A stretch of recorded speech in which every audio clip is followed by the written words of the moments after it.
The Story of My Life by Helen Keller. Chapter 1. It is with a kind of fear that I begin to write the history of my life. I have, as it were, a superstitious hesitation in lifting the veil that clings about my childhood like a golden mist. The task of writing an autobiography is a difficult one. When I try to classify my earliest impressions, I find that fact and fancy look alike across the years that link the past with the present. The woman paints the child's experiences in her own fantasy. A few impressions stand out vividly from the first years of my life, but the shadows of the prison house are on the rest. Besides, many of the joys and sorrows of childhood have lost their poignancy, and many incidents of vital importance in my early education have been forgotten in the excitement of great discoveries. In order, therefore, not to be tedious, I shall try to present in a series of sketches only the episodes that seem to me to be the most interesting and important. I was born on June the 27th, 1880, in Tuscumbia, a little town of northern Alabama. The family on my father's side is descended from Caspar Keller, a native of Switzerland, who settled in Maryland. One of my Swiss ancestors was the first teacher of the deaf in Zurich, and wrote a book on the subject of their education. Rather a singular coincidence, though it is true that there is no king who has not had a slave among his ancestors, and no slave who had not had a king among his. My grandfather, Caspar Keller's son, entered large tracts of land in Alabama, and finally settled there. I have been told that once a year he went from Tuscumbia to Philadelphia on horseback to purchase supplies for the plantation, and my aunt has in her possession many of the letters to his family, which give charming and vivid accounts of these trips. My grandmother Keller was a daughter of one of Lafayette's aides, Alexander Moore, and granddaughter of Alexander Spotswood, an early colonial governor of Virginia. She was also second cousin to Robert E. Lee. My father, Arthur H. Keller, was a captain in the Confederate Army, and my mother, Kate Adams, was his second wife and many years younger. Her grandfather, Benjamin Adams, married Susanna E. Goodhue, and lived in Newbury, Massachusetts, for many years. Their son, Charles Adams, was born in Newburyport, Massachusetts, and moved to Helena, Arkansas. When the Civil War broke out, he fought on the side of the South and became a brigadier general. He married Lucy Helen Everett, who belonged to the same family of Everetts as Edward Everett and Dr. Edward Everett Hale. After the war was over, the family moved to Memphis, Tennessee. I lived, up to the time of the illness that deprived me of my sight and hearing, in a tiny house consisting of a large square room and a small one, in which the servants slept. It is a custom in the South to build a small house near the homestead as an annex to be used on occasion.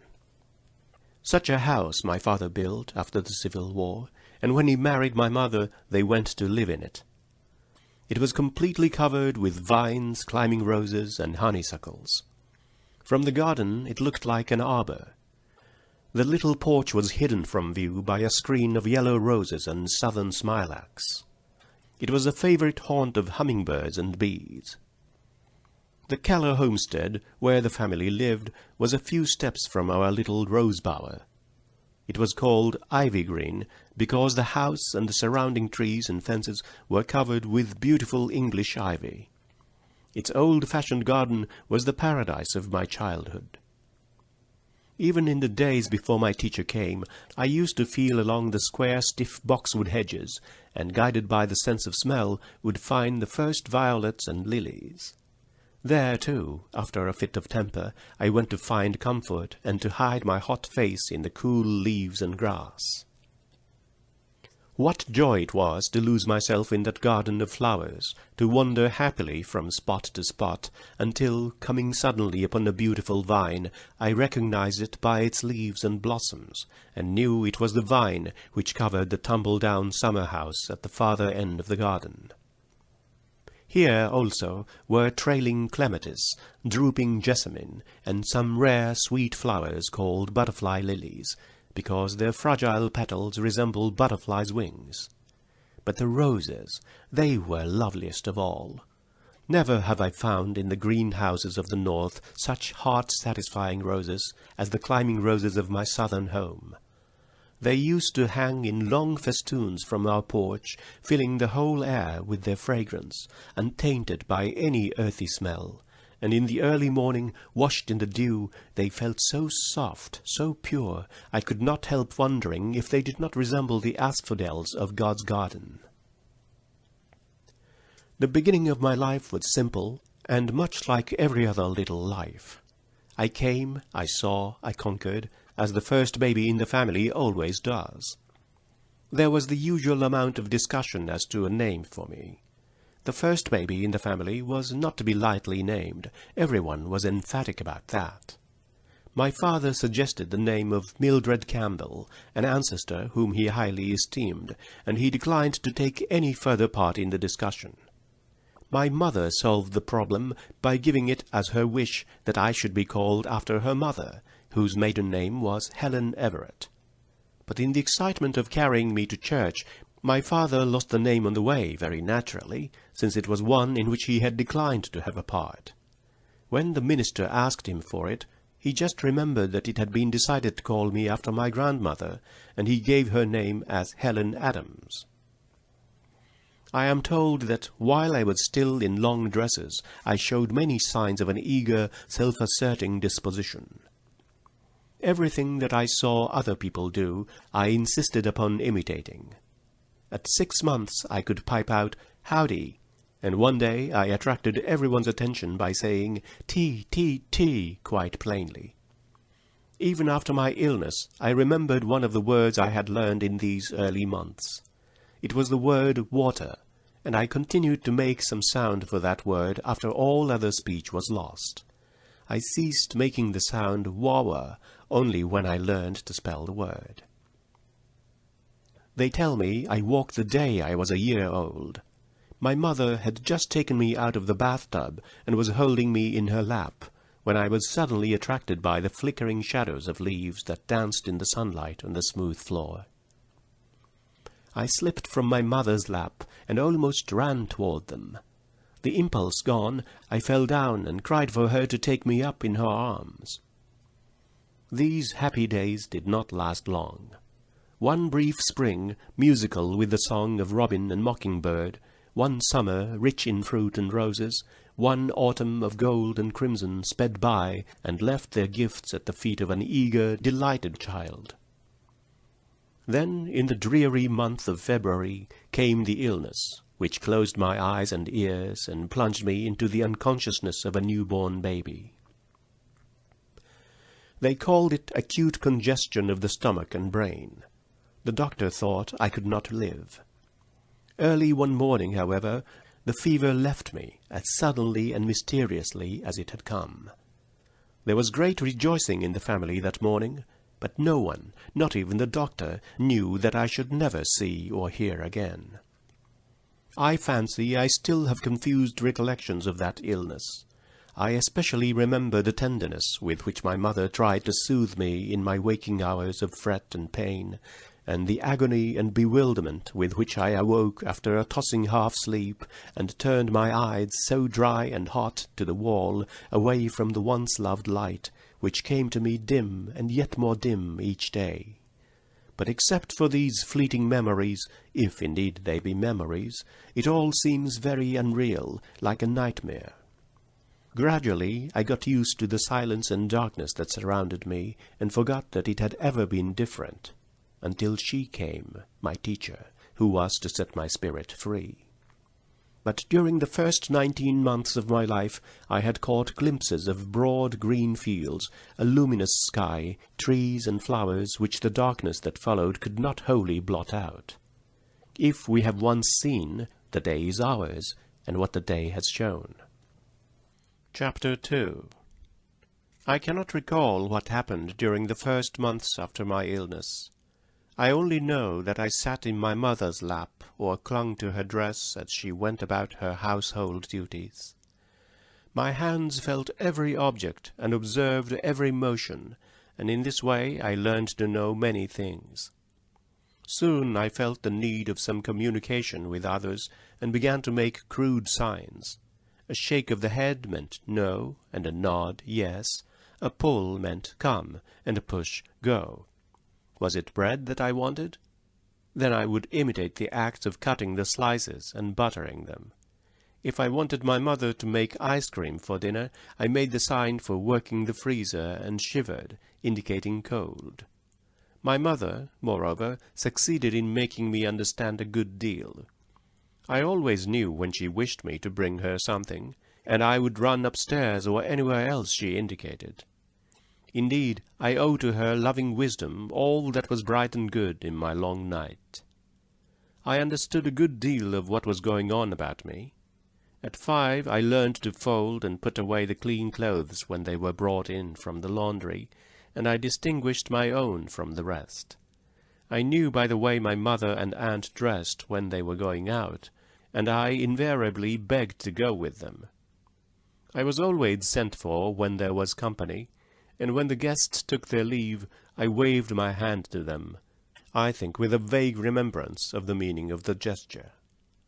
One day some gentlemen called on my mother, and I felt the shutting of the front door and other sounds that indicated their arrival. On a sudden thought, I ran upstairs before anyone could stop me, to put on my idea of a company dress. Standing before the mirror, as I had seen others do, I anointed mine head with oil and covered my face thickly with powder. Then I pinned a veil over my head so that it covered my face and fell in folds down to my shoulders, and tied an enormous bustle round my small waist, so that it dangled behind, almost meeting the hem of my skirt. Thus attired, I went down to help entertain the company. I do not remember when I first realized that I was different from other people, but I knew it before my teacher came to me. I had noticed that my mother and my friends did not use signs as I did when they wanted anything done, but talked with their mouths. Sometimes I stood between two persons who were conversing and touched their lips. I could not understand, and was vexed.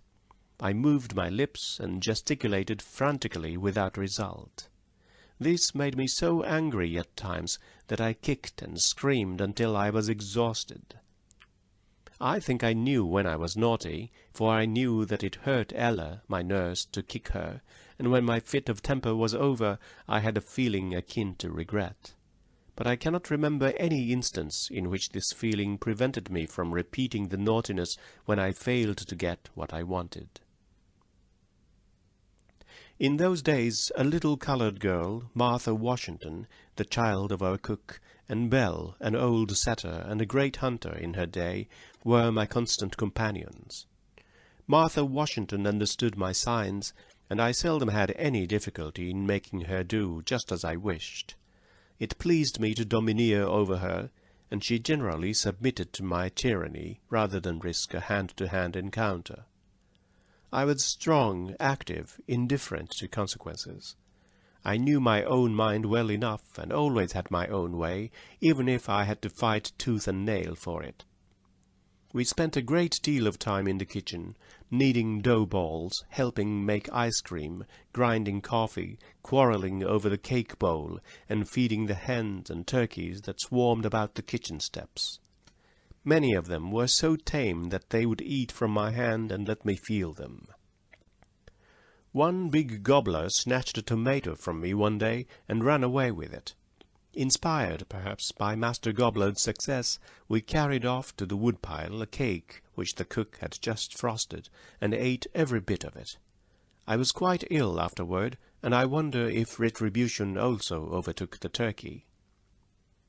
The guinea fowl likes to hide her nest in out-of-the-way places, and it was one of my greatest delights to hunt for the eggs in the long grass.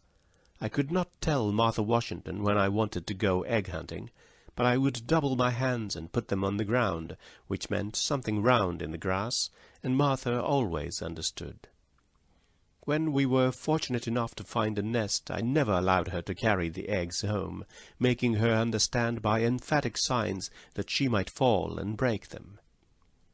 The sheds where the corn was stored, the stable where the horses were kept, and the yard where the cows were milked morning and evening were unfailing sources of interest to Martha and me. The milkers would let me keep my hands on the cows while they milked, and I often got well switched by the cows for my curiosity. The making ready for Christmas was always a delight to me. Of course, I did not know what it was all about, but I enjoyed the pleasant odors that filled the house and the tidbits that were given to Martha Washington and me to keep us quiet. We were sadly in the way, but that did not interfere with our pleasure in the least. They allowed us to grind the spices, pick over the raisins, and lick the stirring spoons. I hung my stocking because the others did. I cannot remember, however, that the ceremony interested me especially, nor did my curiosity cause me to wake before daylight to look for my gifts. Martha Washington had as great a love of mischief as I. 2 little children were seated on the veranda steps one hot July afternoon. One was black as ebony, with little bunches of fuzzy hair tied with shoestrings sticking out all over her head like corkscrews. The other was white, with long golden curls. One child was 6 years old, the other 2 or 3 years older. The younger child was blind, that was I, and the other was Martha Washington. We were busy cutting out paper dolls, but we soon wearied of this amusement, and after cutting up our shoestrings and clipping all the leaves off the honeysuckle that were within reach, I turned my attention to Martha's corkscrews. She objected at first, but finally submitted. Thinking that turn and turn about is fair play, she seized the scissors and cut off one of my curls, and would have cut them all off but for my mother's timely interference. Belle, our dog, my other companion, was old and lazy, and liked to sleep by the open fire rather than to romp with me. I tried hard to teach her my sign language, but she was dull and inattentive. She sometimes started and quivered with excitement. Then she became perfectly rigid, as dogs do when they point a bird. I did not then know why Belle acted in this way, but I knew she was not doing as I wished. This vexed me, and the lesson always ended in a one-sided boxing match. Belle would get up, stretch herself lazily, give 1 or 2 contemptuous sniffs, go to the opposite side of the hearth, and lie down again, and I, wearied and disappointed, went off in search of Martha. Many incidents of these early years are fixed in my memory, isolated, but clear and distinct, making the sense of that silent, aimless, dayless life all the more intense. One day I happened to spill water on my apron, and I spread it out to dry before the fire which was flickering on the sitting-room hearth. The apron did not dry quickly enough to suit me, so I drew nearer and threw it right over the hot ashes. The fire leapt into life, the flames encircled me so that in a moment my clothes were blazing. I made a terrified noise that brought Vinnie, my old nurse, to the rescue. Throwing a blanket over me, she almost suffocated me, but she put out the fire. Except for my hands and hair, I was not badly burned. About this time I found out the use of a key. One morning I locked my mother up in the pantry, where she was obliged to remain 3 hours, as the servants were in a detached part of the house.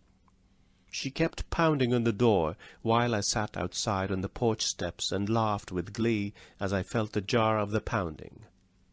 This most naughty prank of mine convinced my parents that I must be taught as soon as possible. After my teacher, Miss Sullivan, came to me, I sought an early opportunity to lock her in her room. I went upstairs with something which my mother made me understand I was to give to Miss Sullivan, but no sooner had I given it to her than I slammed the door to, locked it, and hid the key under the wardrobe in the hall. I could not be induced to tell where the key was. My father was obliged to get the ladder and take Miss Sullivan out through the window, much to my delight. Months after, I produced the key. When I was about 5 years old, we moved from the little vine-covered house to a large new one. The family consisted of my father and mother, 2 older half-brothers, and afterward a little sister, Mildred. My earliest distinct recollection of my father is making my way through great drifts of newspapers to his side, and finding him alone, holding a sheet of paper before his face. I was greatly puzzled to know what he was doing. I imitated this action, even wearing his spectacles, thinking they might help solve the mystery. But I did not find out the secret for several years. Then I learned what those papers were, and that my father edited one of them. My father was most loving and indulgent, devoted to his home, seldom leaving us, except in the hunting season. He was a great hunter, I have been told, and a celebrated shot. Next to his family, he loved his dogs and gun. His hospitality was great, almost to a fault, and he seldom came home without bringing a guest. His special pride was the big garden where, it was said, he raised the finest watermelons and strawberries in the country, and to me he brought the first ripe grapes and the choicest berries. I remember his caressing touch as he led me from tree to tree, from vine to vine, and his eager delight in whatever pleased me. He was a famous storyteller. After I had acquired language, he used to spell clumsily into my hand his cleverest anecdotes, and nothing pleased him more than to have me repeat them at an opportune moment. I was in the north, enjoying the last beautiful days of the summer of 1896, when I heard the news of my father's death. He had had a short illness, there had been a brief time of acute suffering, then all was over. This was my first great sorrow, my first personal experience with death. How shall I write of my mother? She's so near to me that it almost seems indelicate to speak of her. For a long time I regarded my little sister as an intruder.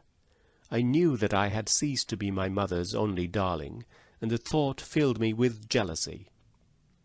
She sat in my mother's lap constantly, where I used to sit, and seemed to take up all her care and time. One day something happened which seemed to me to be adding insult to injury. At that time I had a much-petted, much-abused doll, which I afterward named Nancy.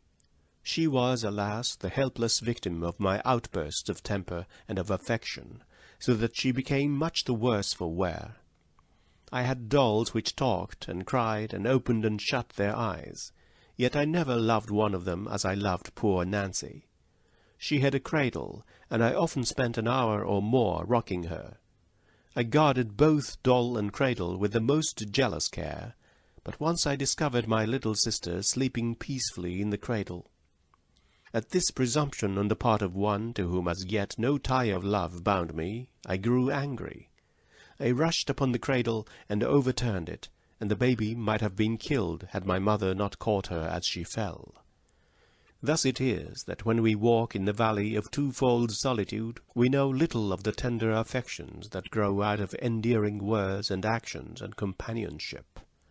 But afterward, when I was restored to my human heritage, Mildred and I grew into each other's hearts, so that we were content to go hand in hand wherever caprice led us, although she could not understand my finger language, nor I her childish prattle. Chapter 3. Meanwhile, the desire to express myself grew. The few signs I used became less and less adequate, and my failures to make myself understood were invariably followed by outbursts of passion. I felt as if invisible hands were holding me, and I made frantic efforts to free myself. I struggled, not that struggling helped matters, but the spirit of resistance was strong within me. I generally broke down in tears and physical exhaustion.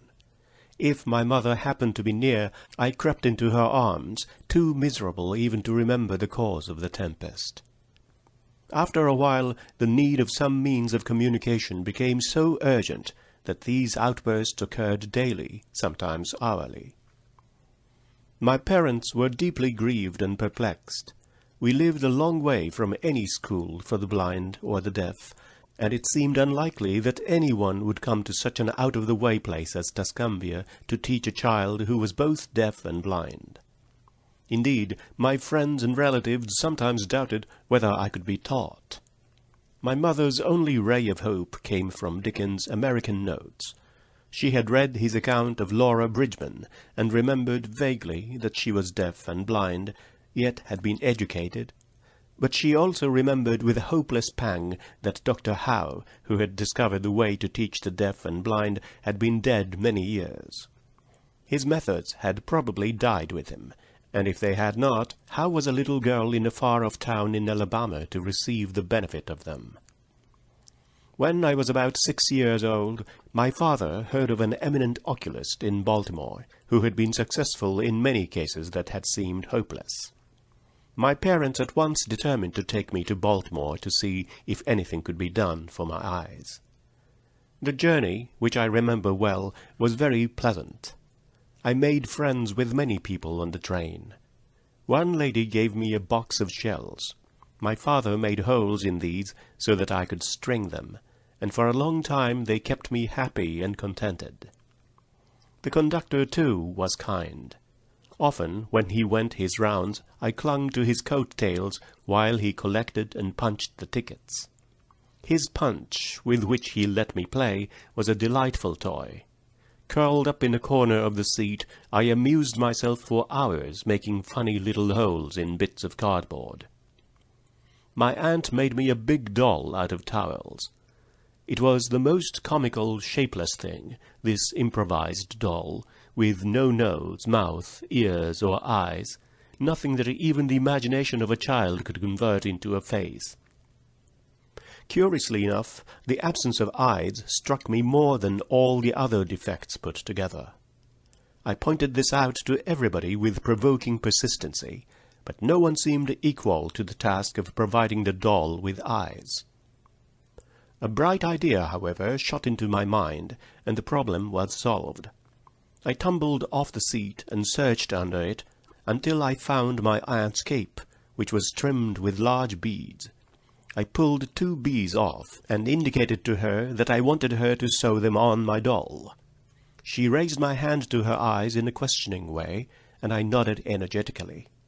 The bees were sewed in the right place, and I could not contain myself for joy. But immediately I lost all interest in the doll. During the whole trip I did not have one fit of temper. There were so many things to keep my mind and fingers busy. When we arrived in Baltimore, Dr. Chisholm received us kindly, but he could do nothing. He said, however, that I could be educated, and advised my father to consult Dr. Alexander Graham Bell of Washington, who would be able to give him information about schools and teachers of deaf or blind children. Acting on the doctor's advice, we went immediately to Washington to see Dr. Bell, my father with a sad heart and many misgivings, I wholly unconscious of his anguish, finding pleasure in the excitement of moving from place to place. Child as I was, I at once felt the tenderness and sympathy which endeared Dr. Bell to so many hearts as his wonderful achievements enlist their admiration. He held me on his knee while I examined his watch, and he made it strike for me. He understood my signs, and I knew it and loved him at once. But I did not dream that that interview would be the door through which I should pass from darkness into light, from isolation to friendship, companionship, knowledge, love.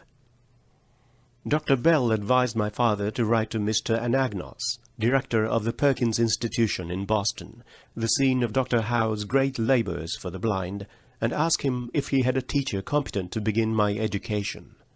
This my father did at once, and in a few weeks there came a kind letter from Mr. Anagnos, with the comforting assurance that a teacher had been found. This was in the summer of 1886. But Miss Sullivan did not arrive until the following March. Thus I came up out of Egypt and stood before Sinai, and the power divine touched my spirit and gave it sight, so that I beheld many wonders. And from the sacred mountain I heard a voice which said, Knowledge is love and light and vision. Chapter 4. The most important day I remember in all my life is the one on which my teacher, Anne Mansfield Sullivan, came to me. I am filled with wonder when I consider the immeasurable contrasts between the two lives which it connects. It was the 3rd of March, 1887, 3 months before I was 7 years old. On the afternoon of that eventful day, I stood on the porch, dumb, expectant. I guessed vaguely from my mother's signs and from the hurrying to and fro in the house that something unusual was about to happen, so I went to the door and waited on the steps. The afternoon sun penetrated the mass of honeysuckle that covered the porch, and fell on my upturned face. My fingers lingered almost unconsciously on the familiar leaves and blossoms which had just come forth to greet the sweet southern spring. I did not know what the future held of marvel or surprise for me. Anger and bitterness had preyed upon me continually for weeks, and a deep languor had succeeded this passionate struggle. Have you ever been at sea in a dense fog, when it seemed as if a tangible white darkness shut you in, and the great ship, tense and anxious, groped her way toward the shore with plummet and sounding line, and you waited with beating heart for something to happen?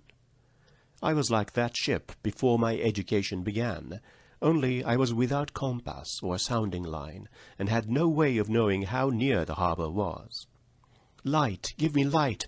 was the wordless cry of my soul, and the light of love shone on me in that very hour. I felt approaching footsteps. I stretched out my hand, as I supposed to my mother. Someone took it, and I was caught up and held close in the arms of her who had come to reveal all things to me, and, more than all things else, to love me. The morning after my teacher came, she led me into her room and gave me a doll. The little blind children at the Perkins Institution had sent it, and Laura Bridgman had dressed it, but I did not know this until afterward. When I had played with it a little while, Miss Sullivan slowly spelled into my hand the word D-O-L-L. I was at once interested in this finger play, and tried to imitate it. When I finally succeeded in making the letters correctly, I was flushed with childish pleasure and pride. Running downstairs to my mother, I held up my hand and made the letters for doll. I did not know that I was spelling a word, or even that words existed. I was simply making my fingers go in monkey-like imitation. In the days that followed, I learned to spell in this uncomprehending way a great many words, among them pin, hat, cup, and a few verbs like sit, stand, and walk. But my teacher had been with me several weeks before I understood that everything has a name. One day, while I was playing with my new doll, Miss Sullivan put my big rag doll into my lap also, spelled D-O-L-L, and tried to make me understand that D-O-L-L applied to both. Earlier in the day, we had had a tussle over the words M-U-G and W-A-T-E-R. Miss Sullivan had tried to impress upon me that M-U-G is mug, and that W-A-T-E-R is water, but I persisted in confounding the two. In despair, she had dropped the subject for the time, only to renew it at the first opportunity. I became impatient at her repeated attempts, and, seizing the new doll, I dashed it upon the floor. I was keenly delighted when I felt the fragments of the broken doll at my feet. Neither sorrow nor regret followed my passionate outburst. I had not loved the doll. In the still, dark world in which I lived, there was no strong sentiment or tenderness. I felt my teacher sweep the fragments to one side of the hearth, and I had a sense of satisfaction that the cause of my discomfort was removed. She brought me my hat, and I knew I was going out into the warm sunshine. This thought, if a wordless sensation may be called a thought, made me hop and skip with pleasure. We walked down the path to the well-house, attracted by the fragrance of the honeysuckle with which it was covered. Someone was drawing water, and my teacher placed my hand under the spout. As the cool stream gushed over one hand, she spelled into the other the word water, first slowly, then rapidly. I stood still, my whole attention fixed upon the motions of her fingers. Suddenly, I felt a misty consciousness as of something forgotten, a thrill of returning thought, and somehow the mystery of language was revealed to me. I knew then that water meant the wonderful cool something that was flowing over my hand. That living word awakened my soul, gave it light, hope, joy, set it free. There were barriers still, it is true, but barriers that could in time be swept away. I left the well-house eager to learn. Everything had a name, and each name gave birth to a new thought. As we returned to the house, every object which I touched seemed to quiver with life. That was because I saw everything with the strange new sight that had come to me. On entering the door, I remembered the doll I had broken. I felt my way to the hearth and picked up the pieces. I tried vainly to put them together. Then my eyes filled with tears, for I realized what I had done, and for the first time I felt repentance and sorrow. I learned a great many new words that day. I do not remember what they all were, but I do know that mother, father, sister, teacher were among them. Words that were to make the world blossom for me, like Aaron's rod with flowers. It would have been difficult to find a happier child than I was, as I lay in my crib at the close of that eventful day, and lived over the joys it had brought me, and for the first time longed for a new day to come. Chapter 5. I recall many incidents of the summer of 1887 that followed my soul's sudden awakening. I did nothing but explore with my hands and learn the name of every object that I touched, and the more I handled things and learned their names and uses, the more joyous and confident grew my sense of kinship with the rest of the world. When the time of daisies and buttercups came, Miss Sullivan took me by the hand across the fields, where men were preparing the earth for the seed, to the banks of the Tennessee River, and there, sitting on the warm grass, I had my first lessons in the beneficence of nature. I learned how the sun and the rain make to grow out of the ground every tree that is pleasant to the sight and good for food, how birds build their nests and live and thrive from land to land, how the squirrel, the deer, the lion, and every other creature finds food and shelter. As my knowledge of things grew, I felt more and more the delight of the world I was in.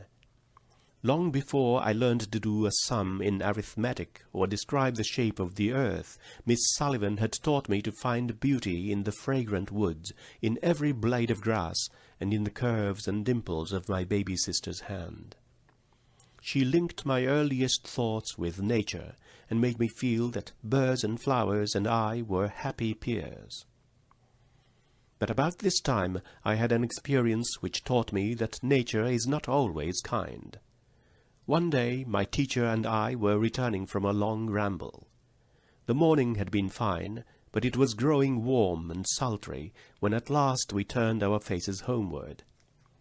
2 or 3 times we stopped to rest under a tree by the wayside. Our last halt was under a wild cherry tree a short distance from the house. The shade was grateful, and the tree was so easy to climb that with my teacher's assistance I was able to scramble to a seat in the branches. It was so cool up in the tree that Miss Sullivan proposed that we have our luncheon there. I promised to keep still while she went to the house to fetch it. Suddenly a change passed over the tree. All the sun's warmth left the air. I knew the sky was black, because all the heat, which meant light to me, had died out of the atmosphere. A strange odor came up from the earth. I knew it. It was the odor that always precedes a thunderstorm, and a nameless fear clutched at my heart.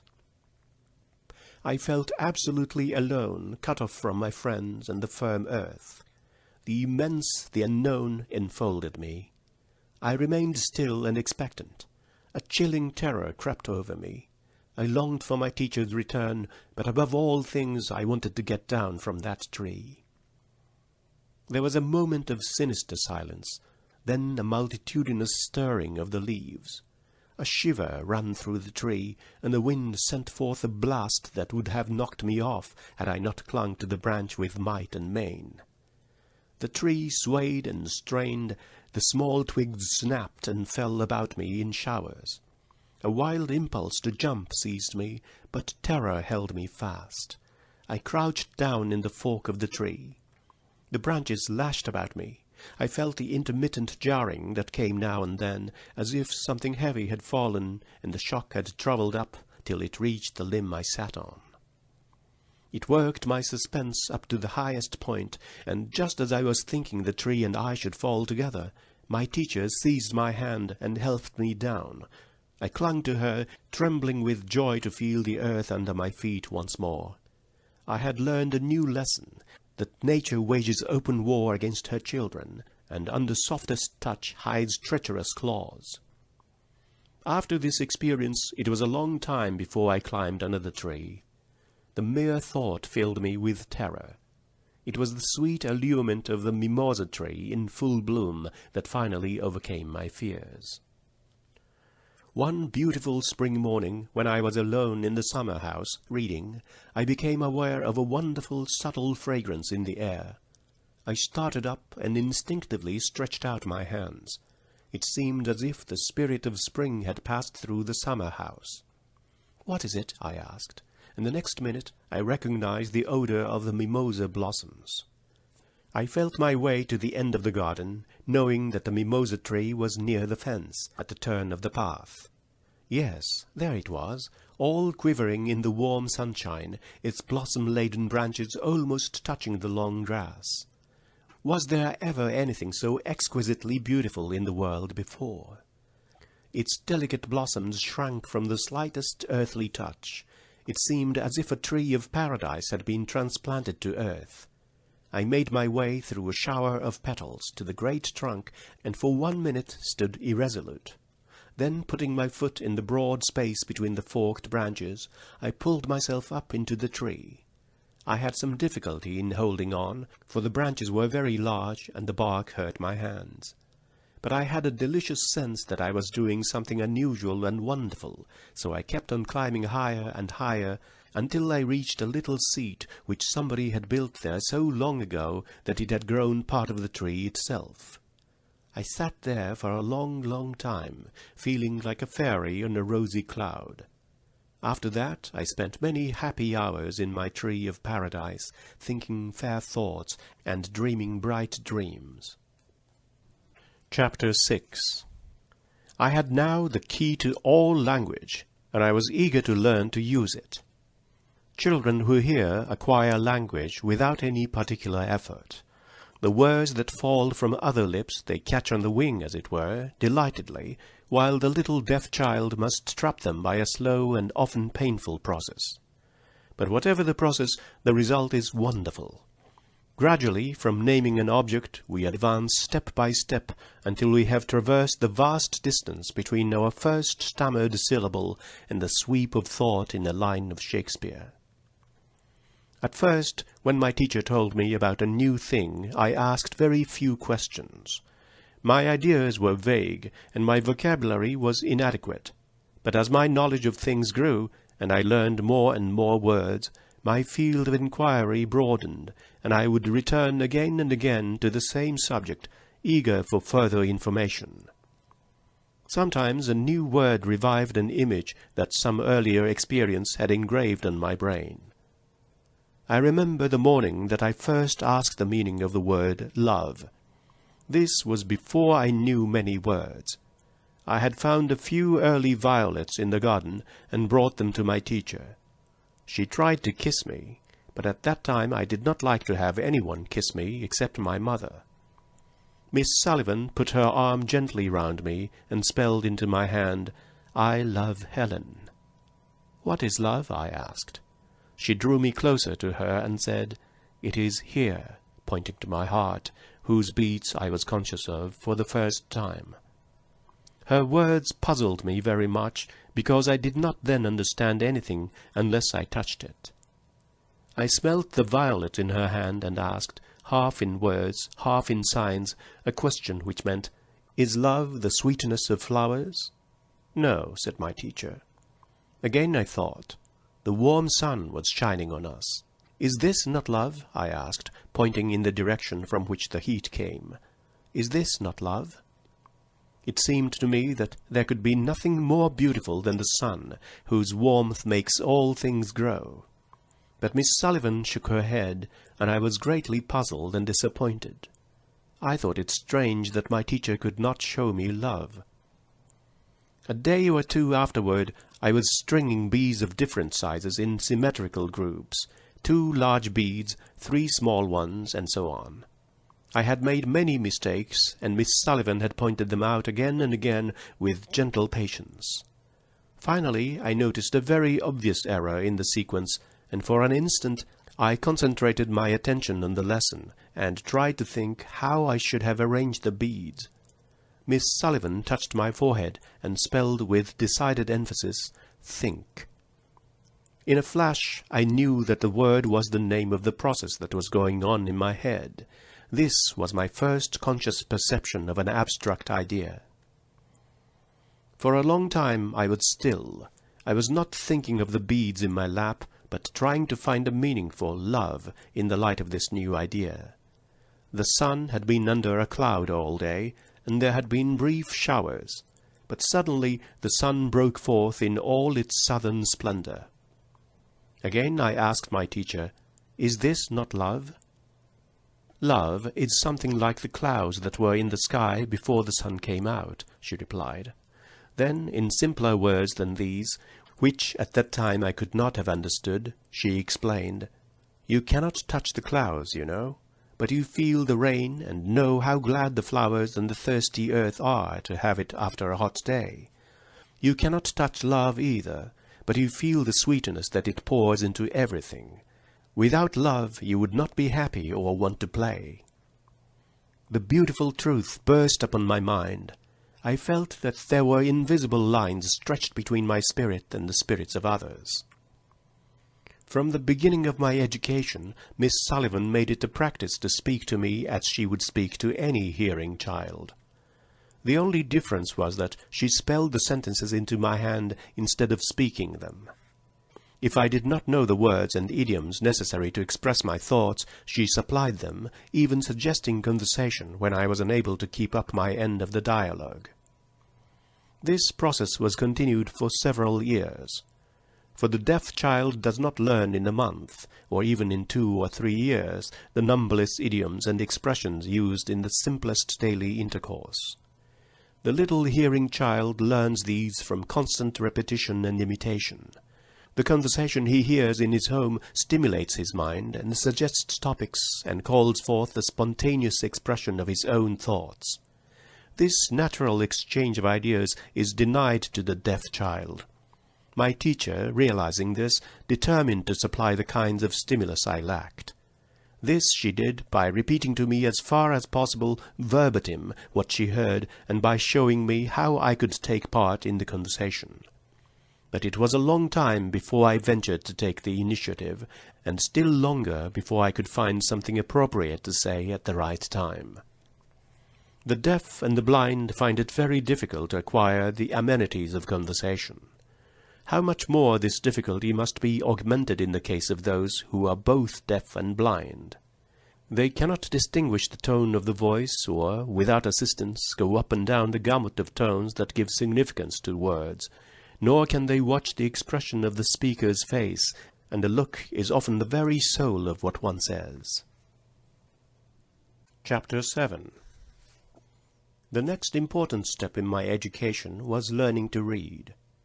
As soon as I could spell a few words, my teacher gave me slips of cardboard on which were printed words in raised letters. I quickly learned that each printed word stood for an object, an act, or a quality. I had a frame in which I could arrange the words in little sentences. But before I ever put sentences in the frame, I used to make them in objects. I found the slips of paper which represented, for example, doll, is, on, bed, and placed each name on its object. Then I put my doll on the bed with the words is, on, bed arranged beside the doll, thus making a sentence of the words, and at the same time carrying out the idea of the sentence with the things themselves. One day, Miss Sullivan tells me, I pinned the word girl on my pinafore and stood in the wardrobe. On the shelf I arranged the words is, in wardrobe. Nothing delighted me so much as this game. My teacher and I played it for hours at a time. Often everything in the room was arranged in object sentences. From the printed slip it was but a step to the printed book. I took my reader for beginners and hunted for the words I knew. When I found them, my joy was like that of a game of hide-and-seek. Thus I began to read. Of the time when I began to read connected stories, I shall speak later. For a long time I had no regular lessons. Even when I studied most earnestly, it seemed more like play than work. Everything Miss Sullivan taught me she illustrated by a beautiful story or a poem. Whenever anything delighted or interested me, she talked it over with me just as if she were a little girl herself. What many children think of with dread as a painful plodding through grammar, hard sums, and harder definitions, is today one of my most precious memories. I cannot explain the peculiar sympathy Miss Sullivan had with my pleasures and desires. Perhaps it was the result of long association with the blind. Added to this, she had a wonderful faculty for description.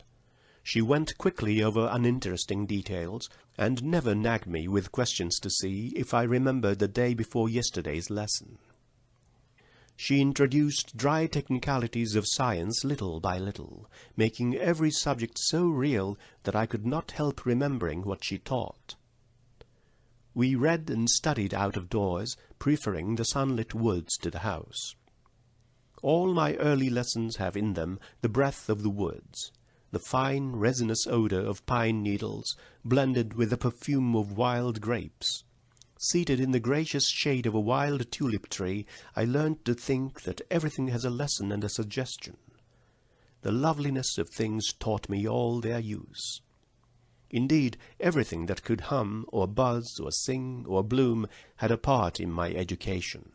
Noisy-throated frogs, katydids and crickets held in my hand until, forgetting their embarrassment, they trilled their reedy note. Little downy chickens and wildflowers, the dogwood blossoms, meadow violets, and budding fruit trees. I felt the bursting cotton balls and fingered their soft fibre and fuzzy seeds. I felt the low soughing of the wind through the corn stalks, the silky rustling of the long leaves, and the indignant snort of my pony as we caught him in the pasture and put the bit in his mouth. Ah me, how well I remember the spicy, clovery smell of his breath. Sometimes I rose at dawn and stole into the garden, while the heavy dew lay on the grass and flowers. Few know what joy it is to feel the roses pressing softly into the hand, or the beautiful motion of the lilies as they sway in the morning breeze. Sometimes I caught an insect in the flower I was plucking, and I felt the faint noise of a pair of wings rubbed together in a sudden terror, as the little creature became aware of a pressure from without. Another favourite haunt of mine was the orchard, where the fruit ripened early in July. The large downy peaches would reach themselves into my hand, and as the joyous breezes flew about the trees, the apples tumbled at my feet.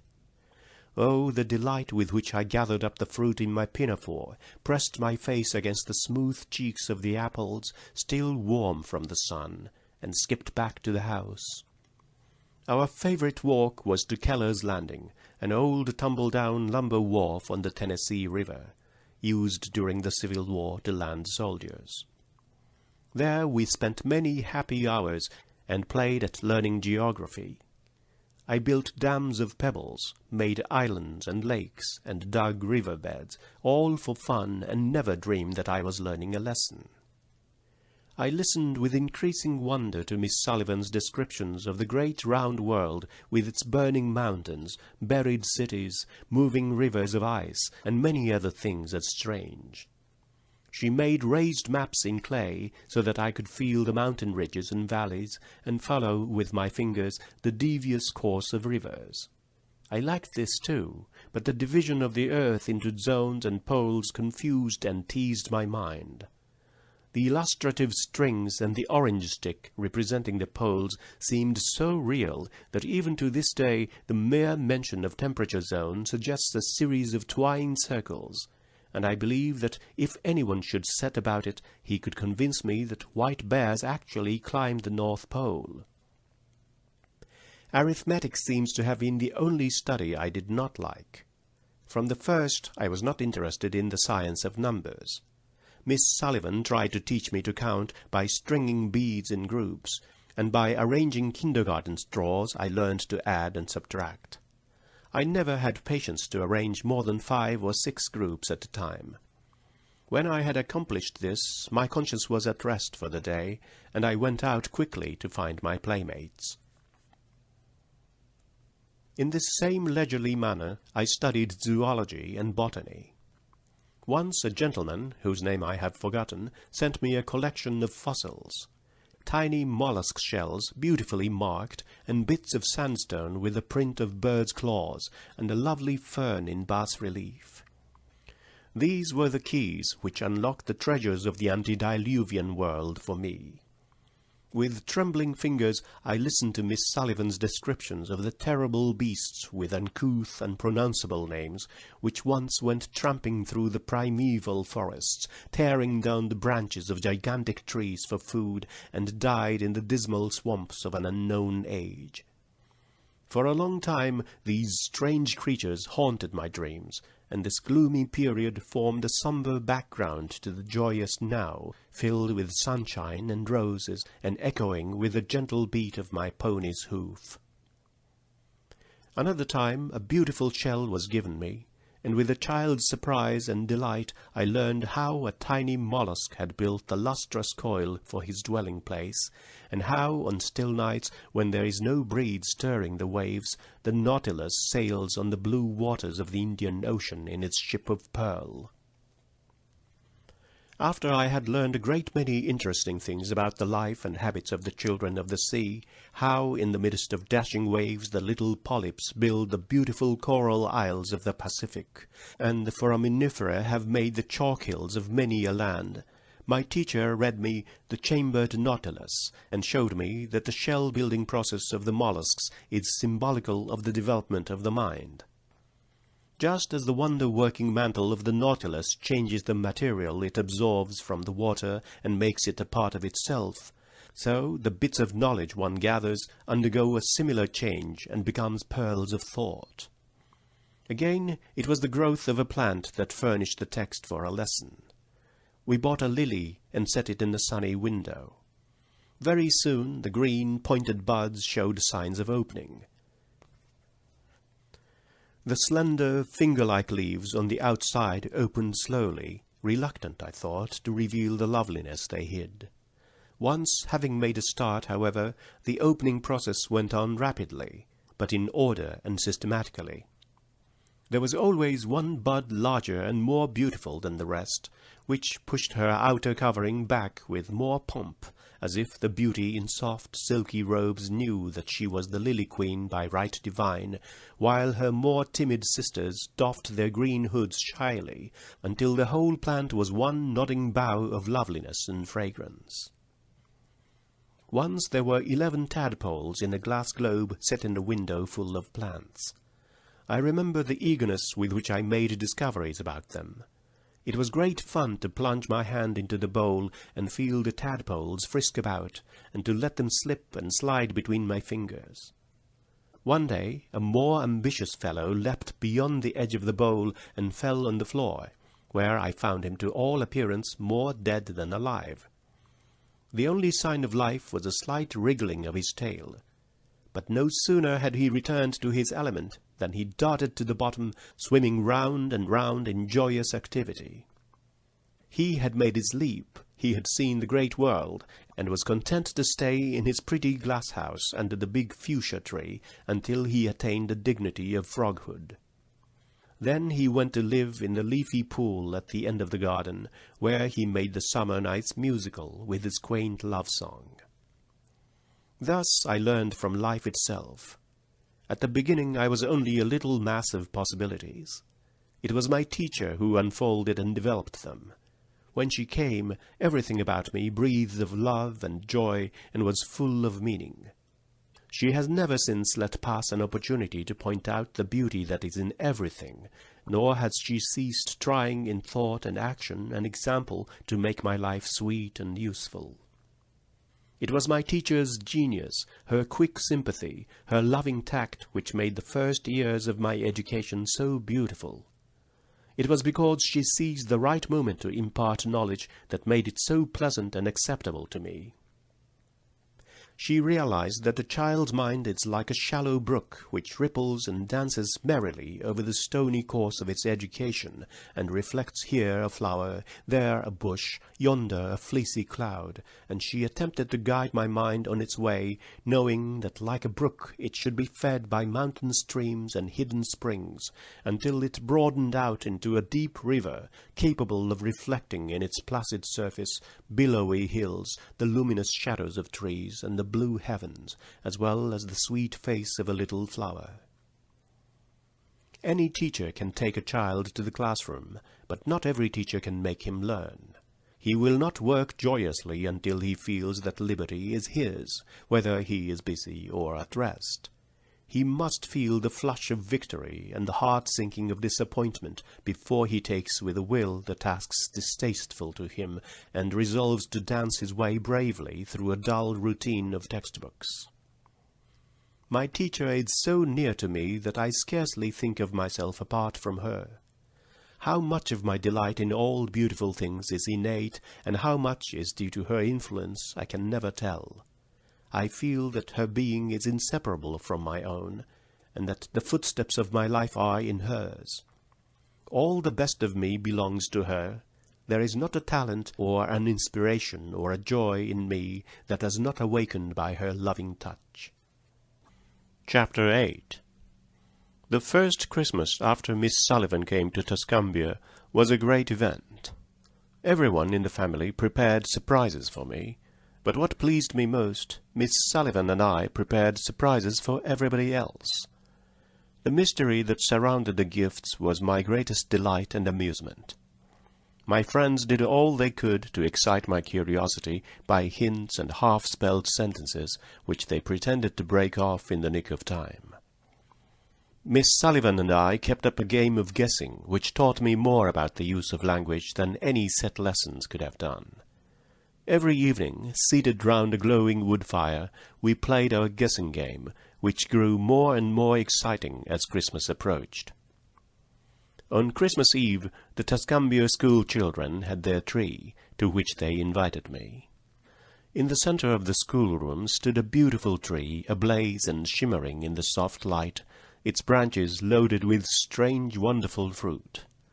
It was a moment of supreme happiness. I danced and capered round the tree in an ecstasy.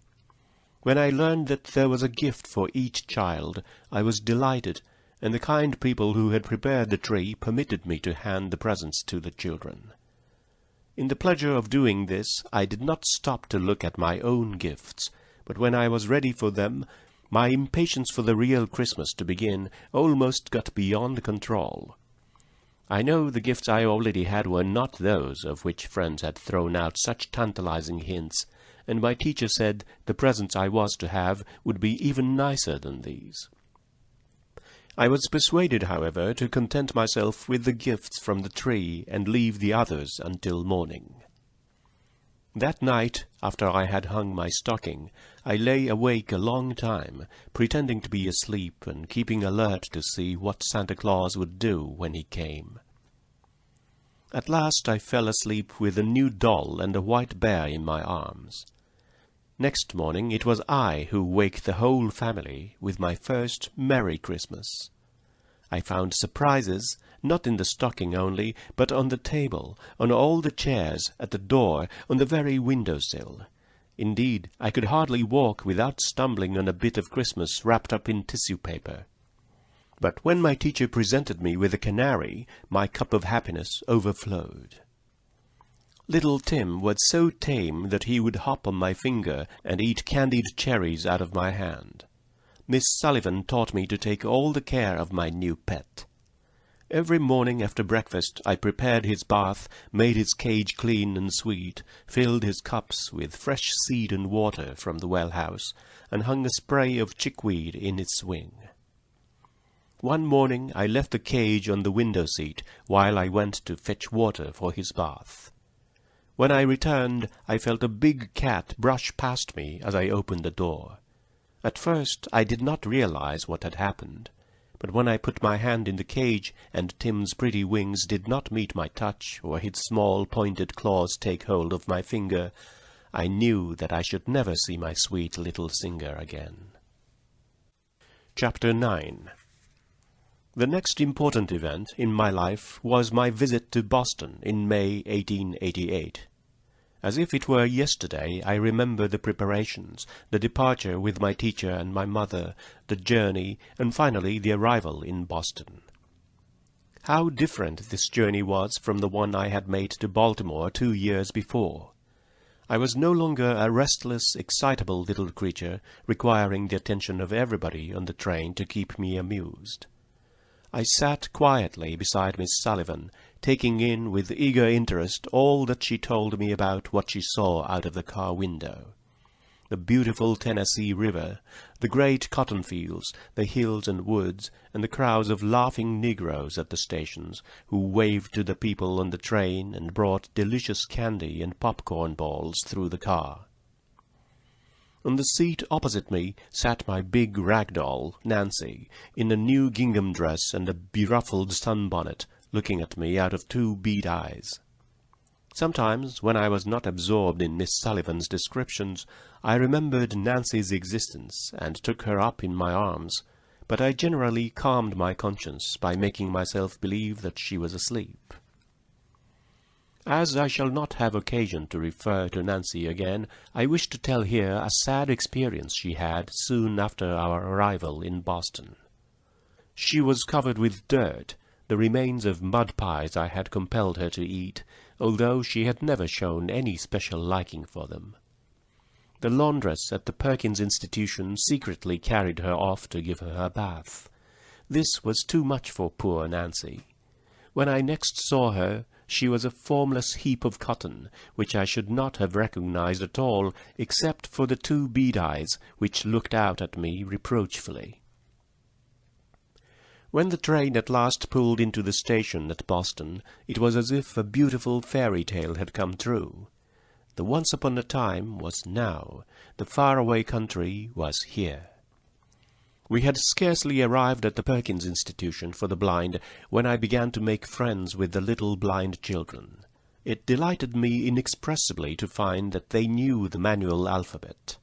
What joy to talk with other children in my own language!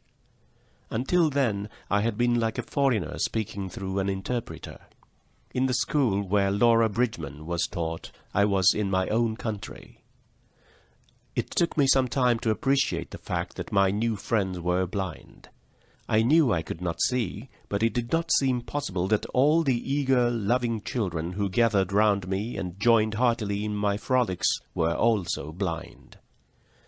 I remember the surprise and the pain I felt as I noticed that they placed their hands over mine when I talked to them, and that they read books with their fingers. Although I had been told this before, and although I understood my own deprivations, yet I had thought vaguely that since they could hear, they must have a sort of second sight, and I was not prepared to find one child and another, and yet another, deprived of the same precious gift.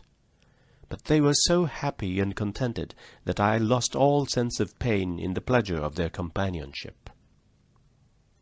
One day spent with the blind children made me feel thoroughly at home in my new environment, and I looked eagerly from one pleasant experience to another as the days flew swiftly by. I could not quite convince myself that there was much world left, for I regarded Boston as the beginning and the end of creation. While we were in Boston, we visited Bunker Hill, and there I had my first lesson in history. The story of the brave men who had fought on the spot where we stood excited me greatly. I climbed the monument, counting the steps, and wondering, as I went higher and yet higher, if the soldiers had climbed this great stairway and shot at the enemy on the ground below. The next day we went to Plymouth by water. This was my first trip on the ocean, and my first voyage in a steamboat. How full of life and motion it was! But the rumble of the machinery made me think it was thundering, and I began to cry, because I feared if it rained we should not be able to have our picnic out of doors. I was more interested, I think, in the great rock on which the Pilgrims landed than in anything else in Plymouth. I could touch it, and perhaps that made the coming of the Pilgrims and their toils and great deeds seem more real to me. I have often held in my hand a little model of the Plymouth Rock, which a kind gentleman gave me at Pilgrim Hall, and I have fingered its curves, the split in the centre, and the embossed figures 1620, and turned over in my mind all that I knew about the wonderful story of the Pilgrims. How my childish imagination glowed with the splendour of their enterprise! I idealized them as the bravest and most generous men that ever sought a home in a strange land. I thought they desired the freedom of their fellow men as well as their own. I was keenly surprised and disappointed years later to learn of their acts of persecution that makes us tingle with shame, even while we glory in the courage and energy that gave us our country beautiful.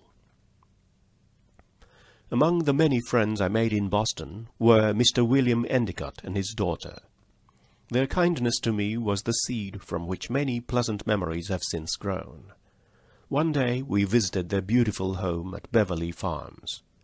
I remember with delight how I went through their rose garden, how their dogs, big Leo and little curly-haired Fritz with long ears, came to meet me, and how Nimrod, the swiftest of the horses, poked his nose into my hands for a pat and a lump of sugar. I also remember the beach, where for the first time I played in the sand. It was hard, smooth sand, very different from the loose, sharp sand mingled with kelp and shells at Brewster. Mr. Endicott told me about the great ships that came sailing by from Boston, bound for Europe. I saw him many times after that, and he was always a good friend to me. Indeed, I was thinking of him when I called Boston the city of kind hearts. Chapter 10. Just before the Perkins Institution closed for the summer, it was arranged that my teacher and I should spend our vacation at Brewster, on Cape Cod, with our dear friend Mrs. Hopkins. I was delighted, for my mind was full of the prospective joys and of the wonderful stories I had heard about the sea. My most vivid recollection of that summer is the ocean. I had always lived far inland and had never had so much as a whiff of salt air, but I had read in a big book called Our World a description of the ocean which filled me with wonder and an intense longing to touch the mighty sea and feel it roar. So my little heart leapt high with eager excitement when I knew that my wish was at last to be realized. No sooner had I been helped into my bathing suit than I sprang out upon the warm sand, and without thought of fear plunged into the cool water. I felt the great billows rock and sink. The buoyant motion of the water filled me with an exquisite, quivering joy. Suddenly my ecstasy gave place to terror, for my foot struck against a rock, and the next instant there was a rush of water over my head. I thrust out my hands to grasp some support. I clutched at the water and at the seaweed which the waves tossed in my face. But all my frantic efforts were in vain. The waves seemed to be playing a game with me, and tossed me from one to another in their wild frolic. It was fearful. The good, firm earth had slipped from my feet, and everything seemed shut out from this strange, all-enveloping element. Life, air, warmth, and love. At last, however, the sea, as if weary of its new toy, threw me back on the shore, and in another instant I was clasped in my teacher's arms. Oh, the comfort of the long, tender embrace!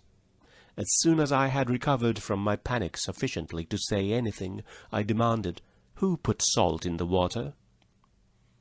After I had recovered from my first experience in the water, I thought it great fun to sit on a big rock in my bathing suit and feel wave after wave dash against the rock, sending up a shower of spray which quite covered me. I felt the pebbles rattling as the waves threw their ponderous weight against the shore. The whole beach seemed racked by their terrific onset, and the air throbbed with their pulsations. The breakers would swoop back to gather themselves for a mightier leap, and I clung to the rock, tense, fascinated, as I felt the dash and roar of the rushing sea. I could never stay long enough on the shore. The tang of the untainted, fresh and free sea air was like a cool, quieting thought, and the shells and pebbles and the seaweed with tiny living creatures attached to it never lost their fascination for me. One day Miss Sullivan attracted my attention to a strange object which she had captured basking in the shallow water. It was a great horseshoe crab, the first one I had ever seen. I felt of him and thought it very strange that he should carry his house on his back. It suddenly occurred to me that he might make a delightful pet, so I seized him by the tail with both hands and carried him home. This feat pleased me highly, as his body was very heavy, and it took all my strength to drag him half a mile. I would not leave Miss Sullivan in peace until she had put the crab in a trough near the well, where I was confident he would be secure. But next morning I went to the trough, and lo, he had disappeared. Nobody knew where he had gone, or how he had escaped. My disappointment was bitter at the time, but little by little I came to realize that it was not kind or wise to force this poor dumb creature out of his element, and after a while I felt happy in the thought that perhaps he had returned to the sea. Chapter 11. In the autumn I returned to my southern home with a heart full of joyous memories. As I recall that visit north, I am filled with wonder at the richness and variety of the experiences that cluster about it. It seems to have been the beginning of everything. The treasures of a new, beautiful world were laid at my feet, and I took in pleasure and information at every turn. I lived myself into all things. I was never still a moment. My life was as full of motion as those little insects that crowd a whole existence into one brief day. I met many people who talked with me by spelling into my hand, and thought in joyous sympathy leapt up to meet thought, and behold, a miracle had been wrought. The barren places between my mind and the minds of others blossomed like the rose. I spent the autumn months with my family at our summer cottage, on a mountain about 14 miles from Tuscumbia.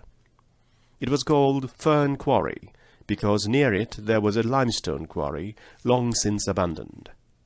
3 frolicsome little streams ran through it from springs in the rocks above, leaping here and tumbling there in laughing cascades wherever the rocks tried to bar their way.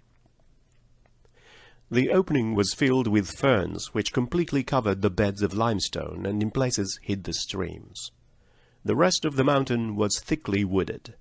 Here were great oaks and splendid evergreens with trunks like mossy pillars, from the branches of which hung garlands of ivy and mistletoe, and persimmon trees, the odor of which pervaded every nook and corner of the wood, an elusive, fragrant something that made the heart glad. In places the wild muscadine and scuppernong vines stretched from tree to tree, making arbors which were always full of butterflies and buzzing insects.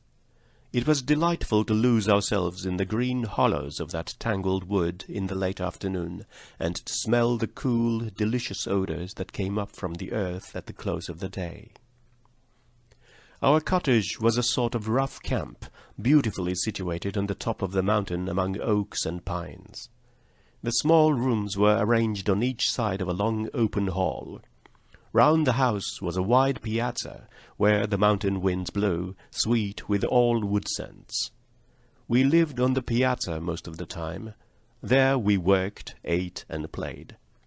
At the back door there was a great butternut tree, round which the steps had been built, and in front the trees stood so close that I could touch them and feel the wind shake their branches, or the leaves twirl downward in the autumn blast.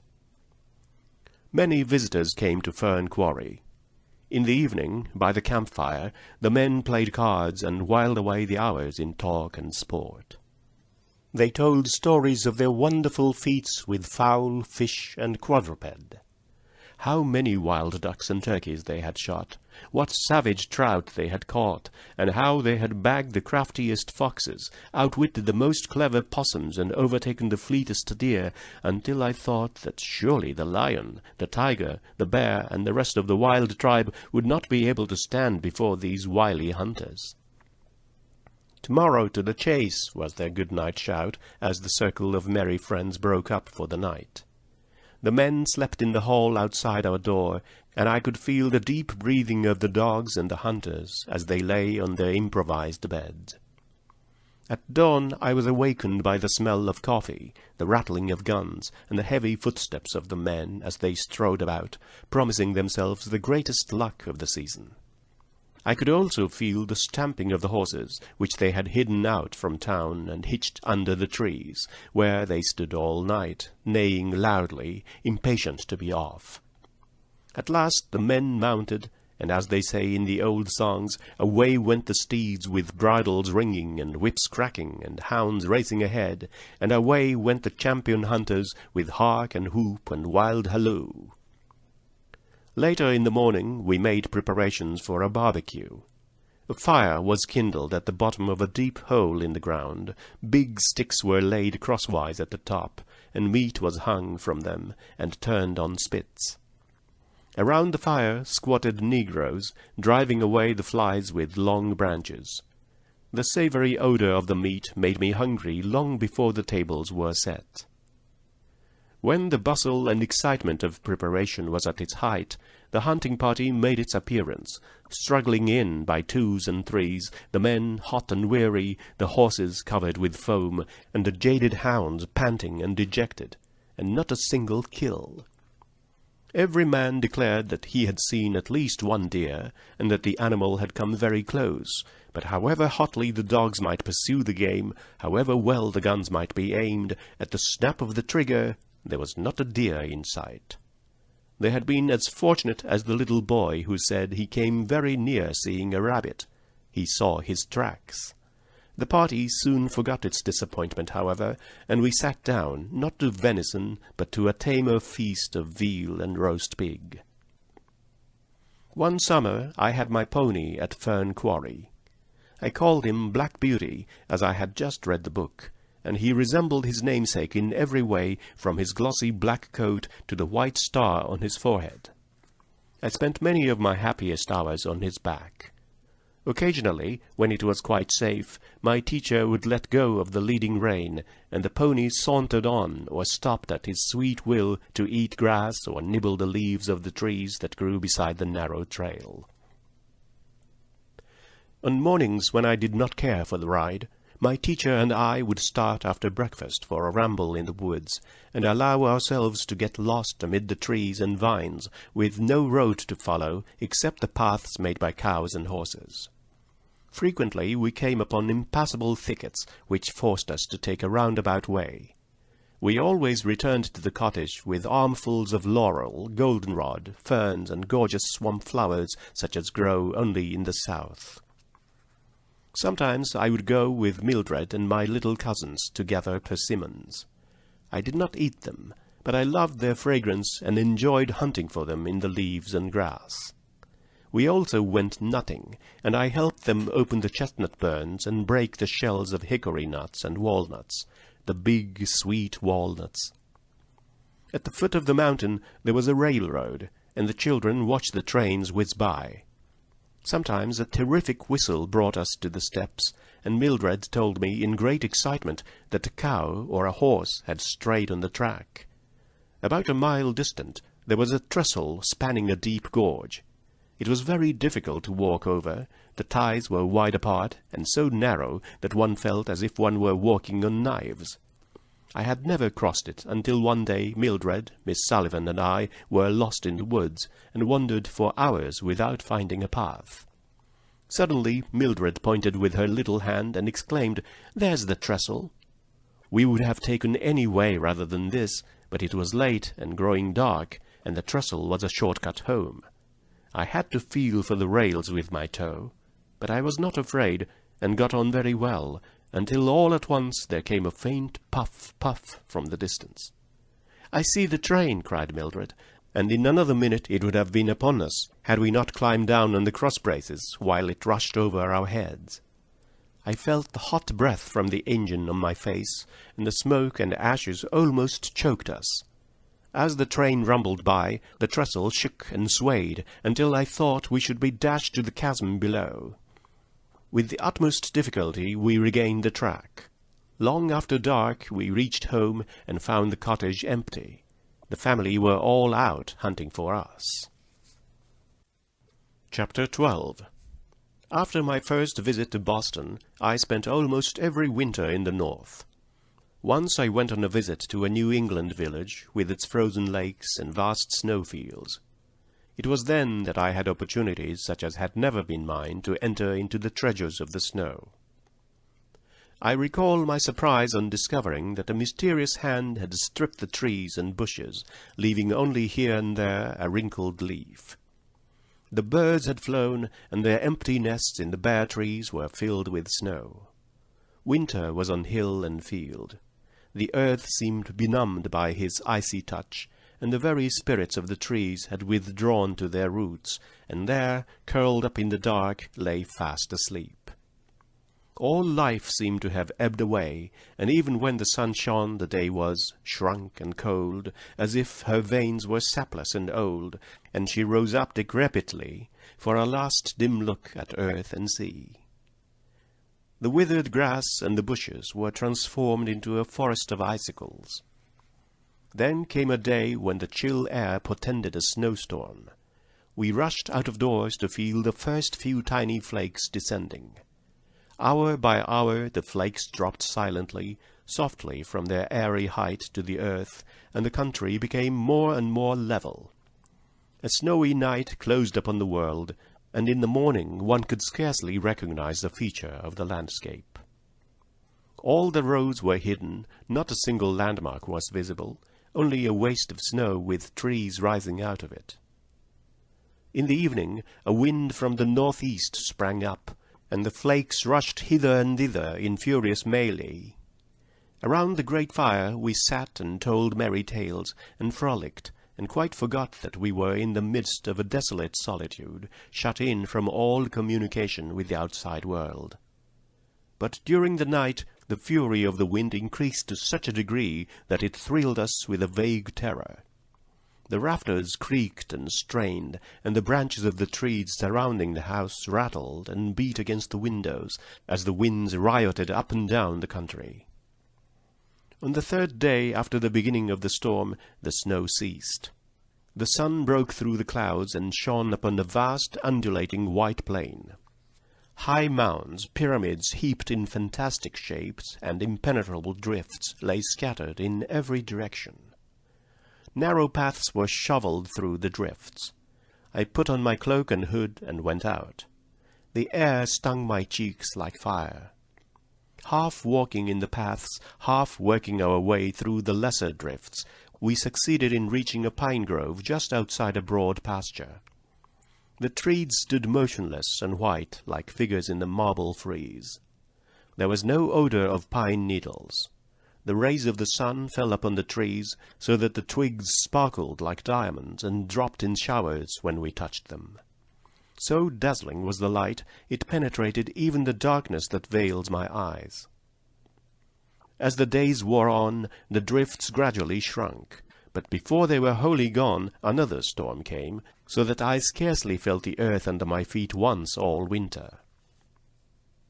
At intervals the trees lost their icy covering, and the bulrushes and underbrush were bare, but the lake lay frozen and hard beneath the sun. Our favorite amusement during that winter was tobogganing. In places, the shore of the lake rises abruptly from the water's edge. Down these steep slopes we used to coast. We would get on our toboggan, a boy would give us a shove, and off we went. Plunging through drifts, leaping hollows, swooping down upon the lake, we would shoot across its gleaming surface to the opposite bank. What joy, What exhilarating madness! For one wild, glad moment, we snapped the chain that binds us to earth, and joining hands with the winds, we felt ourselves divine. Chapter 13. It was in the spring of 1890 that I learned to speak. The impulse to utter audible sounds had always been strong within me. I used to make noises, keeping one hand on my throat while the other hand felt the movements of my lips. I was pleased with anything that made a noise, and liked to feel the cat purr and the dog bark. I also liked to keep my hand on a singer's throat or on a piano when it was being played. Before I lost my sight and hearing, I was fast learning to talk, but after my illness it was found that I had ceased to speak because I could not hear. I used to sit in my mother's lap all day long and keep my hands on her face because it amused me to feel the motions of her lips. And I moved my lips too, although I had forgotten what talking was. My friends say that I laughed and cried naturally, and for a while I made many sounds and word elements, not because they were a means of communication, but because the need of exercising my vocal organs was imperative. There was, however, one word, that meaning of which I still remembered: water. I pronounced it wawa. Even this became less and less intelligible until the time when Miss Sullivan began to teach me. I stopped using it only after I had learned to spell the word on my fingers. I had known for a long time that the people about me used a method of communication different from mine, and even before I knew that a deaf child could be taught to speak, I was conscious of dissatisfaction with the means of communication I already possessed. One who is entirely dependent upon the manual alphabet has always a sense of restraint, of narrowness.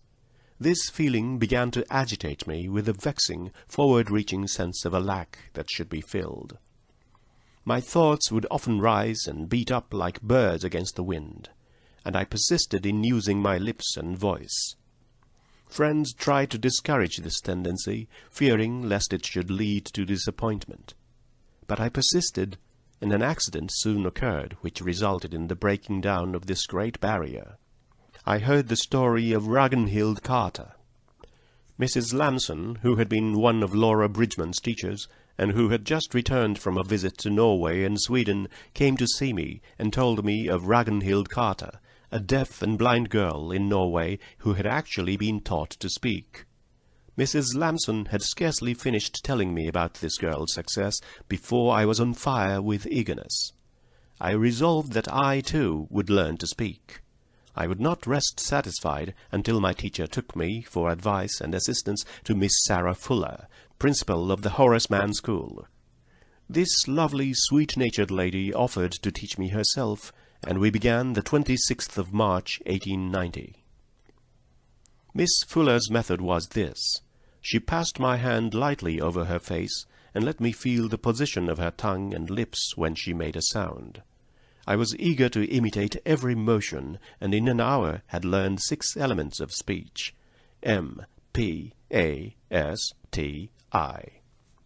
Miss Fuller gave me 11 lessons in all.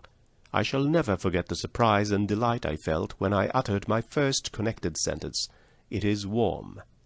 True, they were broken and stammering syllables, but they were human speech. My soul, conscious of new strength, came out of bondage, and was reaching through those broken symbols of speech to all knowledge and all faith. No deaf child who has earnestly tried to speak the words which he has never heard, to come out of the prison of silence, where no tone of love, no song of bird, no strain of music ever pierces the stillness, can forget the thrill of surprise, the joy of discovery which came over him when he uttered his first word. Only such a one can appreciate the eagerness with which I talk to my toys, to stones, trees, birds, and dumb animals, or the delight I felt when at my call Mildred ran to me, or my dogs obeyed my commands. It is an unspeakable boon to me to be able to speak in winged words that need no interpretation. As I talked, happy thoughts fluttered up out of my words that might perhaps have struggled in vain to escape my fingers. But it must not be supposed that I could really talk in this short time. I had learned only the elements of speech. Miss Fuller and Miss Sullivan could understand me, but most people would not have understood one word in 100. Nor is it true that after I had learned these elements I did the rest of the work myself. But for Miss Sullivan's genius, untiring perseverance, and devotion, I could not have progressed as far as I have toward natural speech. In the first place, I laboured night and day before I could be understood even by my most intimate friends. In the second place, I needed Miss Sullivan's assistance constantly in my efforts to articulate each sound clearly and to combine all sounds in 1,000 ways. Even now she calls my attention every day to mispronounced words. All teachers of the deaf know what this means, and only they can at all appreciate the peculiar difficulties with which I had to contend. I had to use the sense of touch in catching the vibrations of the throat, the movements of the mouth, and the expression of the face. And often this sense was at fault. In such cases I was forced to repeat the words or sentences, sometimes for hours, until I felt the proper ring in my own voice. My work was practice, practice, practice. Discouragement and weariness cast me down frequently, but the next moment the thought that I should soon be at home and show my loved ones what I had accomplished spurred me on, and I eagerly looked forward to their pleasure in my achievement. My little sister will understand me now, was a thought stronger than all obstacles. I used to repeat ecstatically, I am not dumb now. I could not be despondent while I anticipated the delight of talking to my mother and reading her responses from her lips. It astonished me to find how much easier it is to talk than to spell with the fingers, and I discarded the manual alphabet as a medium of communication on my part. But Miss Sullivan and a few friends still use it in speaking to me, for it is more convenient and more rapid than lip-reading. Just here, perhaps, I had better explain our use of the manual alphabet, which seems to puzzle people who do not know us. One who reads or talks to me spells with his hand, using the single-hand manual alphabet generally employed by the deaf. I place my hand on the hand of the speaker so lightly as not to impede its movements. The position of the hand is as easy to feel as it is to see. I do not feel each letter any more than you see each letter separately when you read.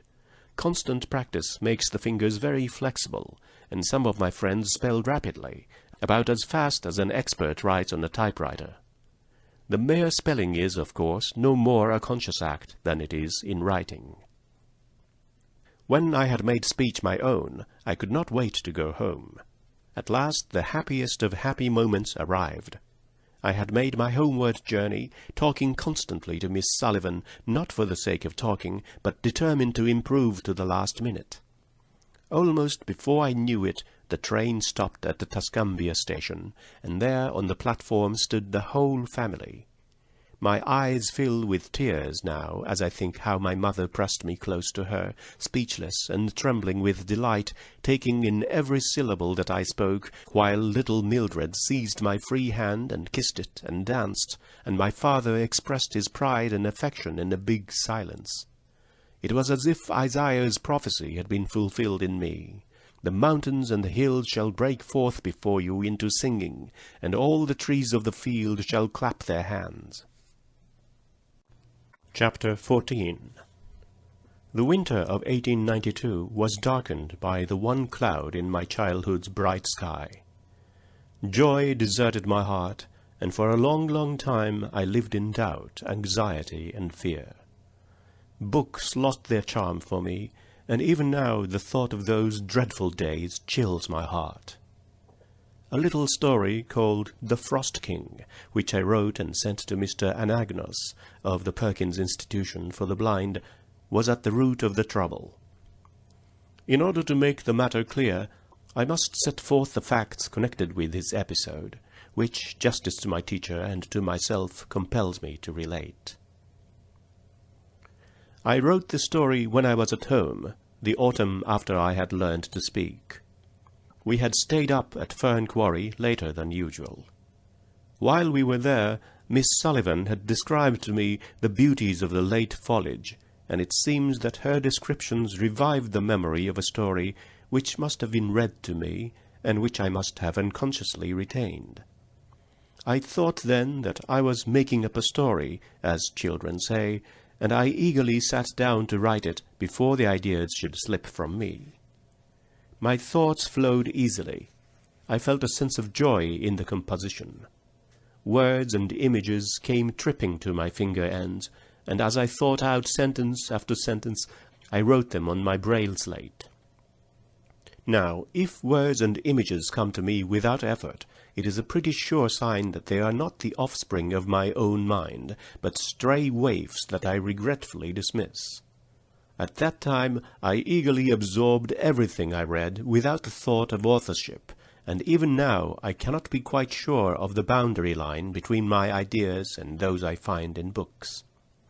I suppose that is because so many of my impressions come to me through the medium of others' eyes and ears.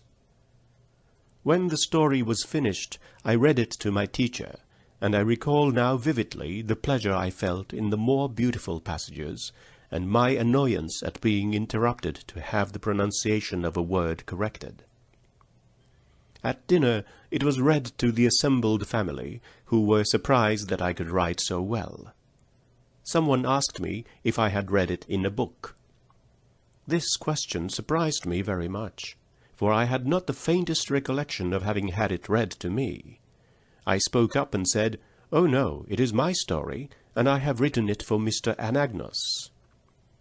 Accordingly, I copied the story and sent it to him for his birthday. It was suggested that I should change the title from Autumn Leaves to The Frost King, which I did. I carried the little story to the post office myself, feeling as if I were walking on air. I little dreamed how cruelly I should pay for that birthday gift. Mr. Anagnos was delighted with The Frost King, and published it in one of the Perkins Institution reports. This was the pinnacle of my happiness, from which I was in a little while dashed to earth. I had been in Boston only a short time when it was discovered that a story similar to The Frost King, called The Frost Fairies, by Miss Margaret T. Canby, had appeared before I was born in a book called Birdie and His Friends. The two stories were so much alike in thought and language that it was evident Miss Canby's story had been read to me, and that mine was a plagiarism. It was difficult to make me understand this, but when I did understand, I was astonished and grieved. No child ever drank deeper of the cup of bitterness than I did. I had disgraced myself. I had brought suspicion upon those I loved best. And yet, how could it possibly have happened? I racked my brain until I was weary to recall anything about the frost that I had read before I wrote The Frost King, but I could remember nothing, except the common reference to Jack Frost and a poem for children, The Freaks of the Frost, and I knew I had not used that in my composition. At first Mr. Anagnos, though deeply troubled, seemed to believe me. He was unusually tender and kind to me, and for a brief space the shadow lifted. To please him I tried not to be unhappy, and to make myself as pretty as possible for the celebration of Washington's birthday, which took place very soon after I received the sad news. I was to be serious in a kind of mask given by the blind girls. How well I remember the graceful draperies that enfolded me, the bright autumn leaves that wreathed my head, and the fruit and grain at my feet and in my hands, and beneath all the gaiety of the mask, the oppressive sense of coming ill that made my heart heavy. The night before the celebration, one of the teachers of the institution had asked me a question connected with The Frost King, and I was telling her that Miss Sullivan had talked to me about Jack Frost and his wonderful works. Something I said made her think she detected in my words a confession that I did remember Miss Canby's story of the Frost Fairies, and she laid her conclusions before Mr. Anagnos, although I had told her most emphatically that she was mistaken. Mr. Anagnos, who loved me tenderly, thinking that he had been deceived, turned a deaf ear to the pleadings of love and innocence. He believed, or at least suspected, that Miss Sullivan and I had deliberately stolen the bright thoughts of another and imposed them on him to win his admiration. I was brought before a court of investigation composed of the teachers and officers of the institution, and Miss Sullivan was asked to leave me.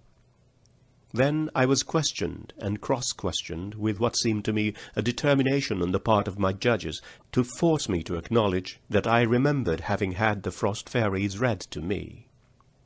I felt in every question the doubt and suspicion that was in their minds, and I felt, too, that a loved friend was looking at me reproachfully, although I could not have put all this into words. The blood pressed about my thumping heart, and I could scarcely speak, except in monosyllables.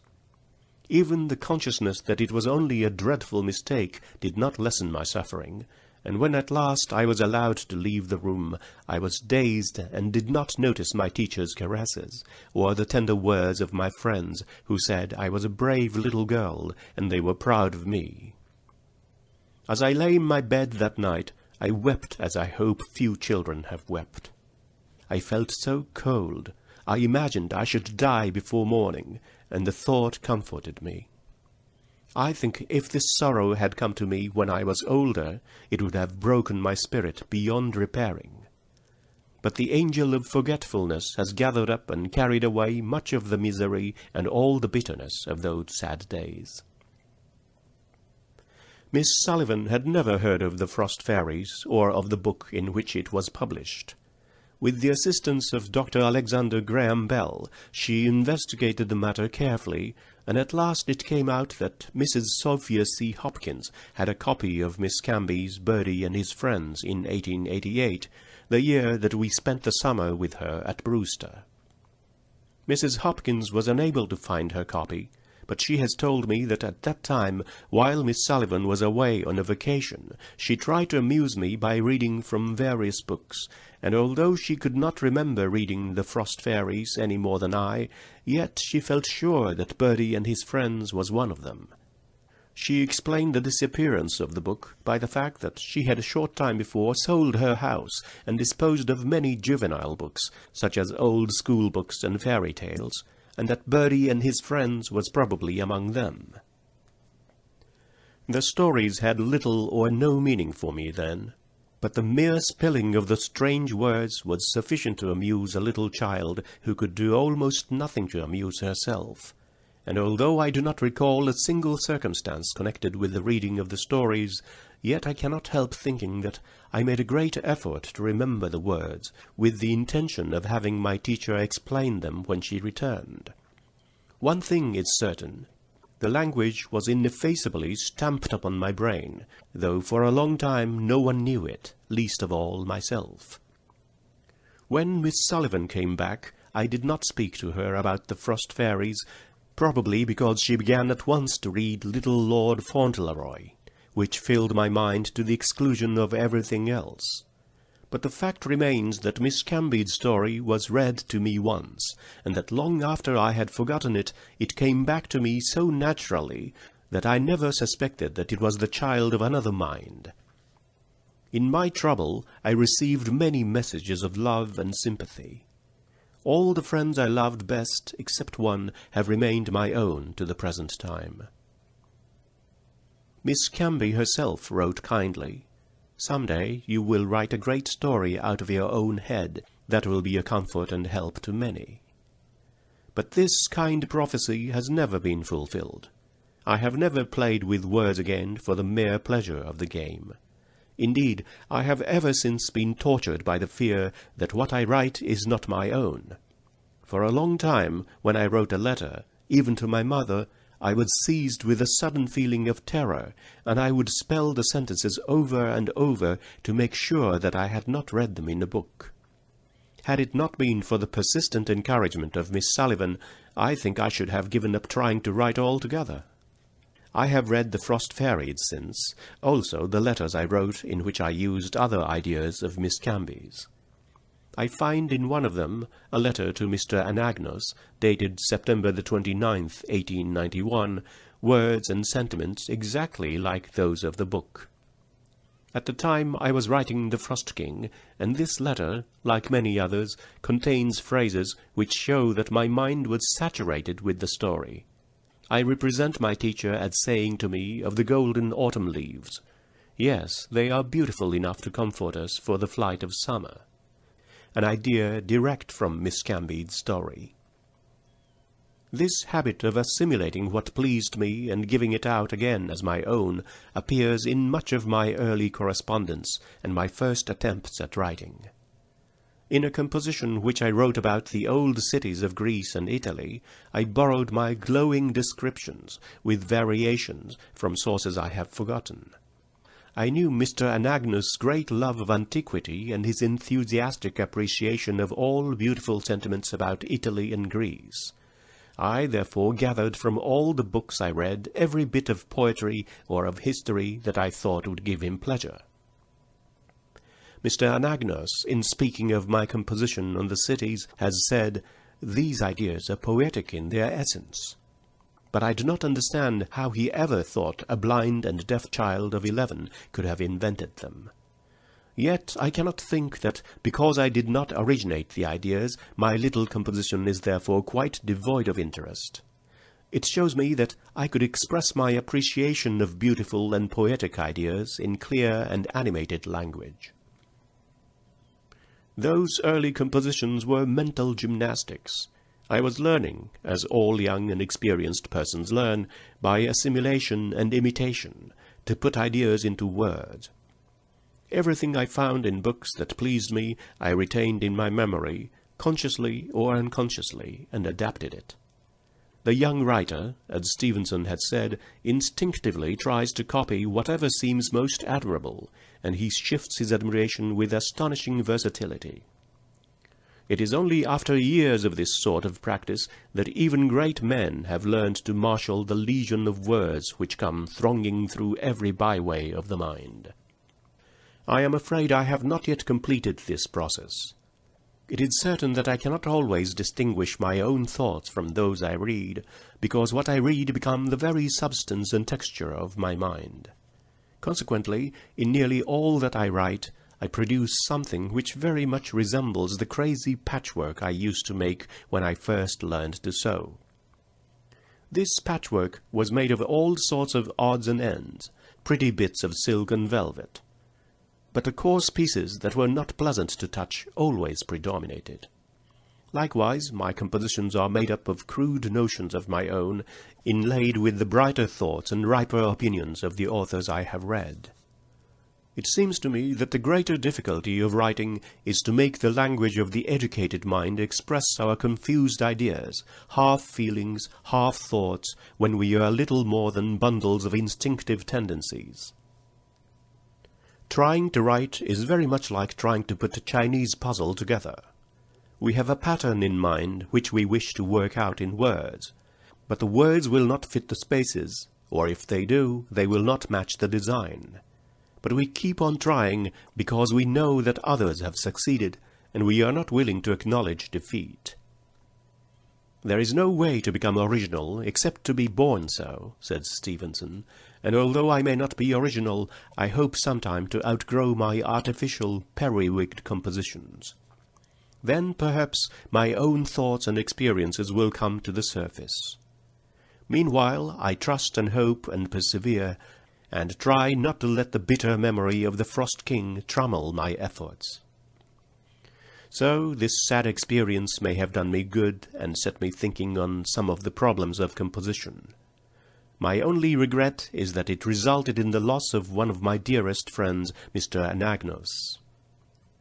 Since the publication of the story of my life in the Ladies' Home Journal, Mr. Anagnos has made a statement, in a letter to Mr. Macy, that at the time of the Frost King matter he believed I was innocent.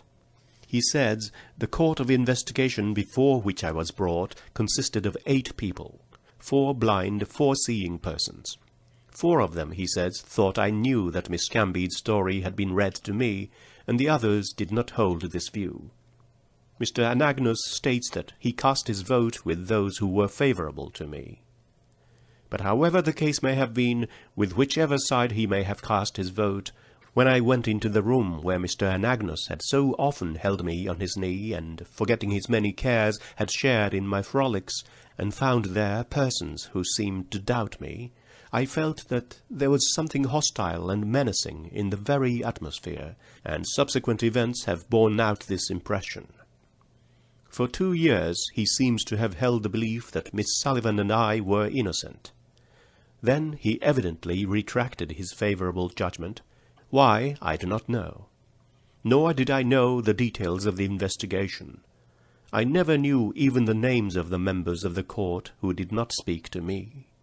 I was too excited to notice anything, too frightened to ask questions. Indeed, I could scarcely think what I was saying, or what was being said to me. I have given this account of the Frost King affair because it was important in my life and education, and in order that there might be no misunderstandings, I have set forth all the facts as they appear to me, without the thought of defending myself or of laying blame on anyone. Chapter 15. The summer and winter following the Frost King incident I spent with my family in Alabama. I recall with delight that home-going. Everything had budded and blossomed. I was happy. The Frost King was forgotten. When the ground was strewn with the crimson and golden leaves of autumn, and the musk-scented grapes that covered the arbor at the end of the garden were turning golden brown in the sunshine, I began to write a sketch of my life, a year after I had written The Frost King. I was still excessively scrupulous about everything I wrote. The thought that what I wrote might not be absolutely my own tormented me. No one knew of these fears except my teacher. A strange sensitiveness prevented me from referring to the Frost King, and often when an idea flashed out in the course of conversation, I would spell softly to her, "I am not sure it is mine." At other times, in the midst of a paragraph I was writing, I said to myself, "Suppose it should be found that all this was written by someone long ago?" An impish fear clutched my hand, so that I could not write any more that day. And even now I sometimes feel the same uneasiness and disquietude. Miss Sullivan consoled and helped me in every way she could think of, but the terrible experience I had passed through left a lasting impression on my mind, the significance of which I am only just beginning to understand. It was with the hope of restoring my self-confidence that she persuaded me to write for the Youth's Companion a brief account of my life. I was then 12 years old. As I look back on my struggle to write that little story, it seems to me that I must have had a prophetic vision of the good that would come of the undertaking, or I should surely have failed. I wrote timidly, fearfully, but resolutely, urged on by my teacher, who knew that if I persevered, I should find my mental foothold again and get a grip on my faculties. Up to the time of the Frost King episode, I had lived the unconscious life of a little child. Now my thoughts were turned inward, and I beheld things invisible. Gradually I emerged from the penumbra of that experience with a mind made clearer by trial and with a truer knowledge of life. The chief events of the year 1893 were my trip to Washington during the inauguration of President Cleveland, and visits to Niagara and the World's Fair. Under such circumstances my studies were constantly interrupted, and often put aside for many weeks, so that it is impossible for me to give a connected account of them. We went to Niagara in March 1893. It is difficult to describe my emotions when I stood on the point which overhangs the American Falls and felt the air vibrate and the earth tremble. It seems strange to many people that I should be impressed by the wonders and beauties of Niagara. They are always asking, "What does this beauty or that music mean to you? You cannot see the waves rolling up the beach or hear their roar. What do they mean to you?" In the most evident sense, they mean everything. I cannot fathom or define their meaning any more than I can fathom or define love or religion or goodness. During the summer of 1893, Miss Sullivan and I visited the World's Fair with Dr. Alexander Graham Bell. I recall with unmixed delight those days when 1,000 childish fancies became beautiful realities. Every day in imagination I made a trip round the world, and I saw many wonders from the uttermost parts of the earth, marvels of invention, treasuries of industry and skill, and all the activities of human life actually passed under my fingertips. I liked to visit the Midway Pleasance. It seemed like the Arabian Nights. It was crammed so full of novelty and interest. Here was the India of my books in the curious bazaar with its Shivas and elephant gods. There was the land of the pyramids concentrated in the model Cairo with its mosques and its long processions of camels. Yonder were the lagoons of Venice, where we sailed every evening when the city and the fountains were illuminated. I also went on board a Viking ship, which lay a short distance from the little craft. I had been on a man-of-war before, in Boston, and it interested me to see, on this Viking ship, how the seaman was once all in all, how he sailed and took storm and calm alike with undaunted heart, and gave chase to whosoever re-echoed his cry, "We are of the sea," and fought with brains and sinews, self-reliant, self-sufficient, instead of being thrust into the background by unintelligent machinery as Jack is today. So it always is. Man only is interesting to man. At a little distance from this ship there was a model of the Santa Maria, which I also examined. The captain showed me Columbus' cabin and the desk with an hourglass on it. This small instrument impressed me most because it made me think how weary the heroic navigator must have felt as he saw the sand dropping grain by grain while desperate men were plotting against his life. Mr. Higginbotham, president of the World's Fair, kindly gave me permission to touch the exhibits, and with an eagerness as insatiable as that with which Pizarro seized the treasures of Peru, I took in the glories of the fair with my fingers. It was a sort of tangible kaleidoscope, this white city of the West. Everything fascinated me, especially the French bronzes. They were so lifelike. I thought they were angel visions which the artist had caught and bound in earthly forms. At the Cape of Good Hope exhibit, I learned much about the processes of mining diamonds.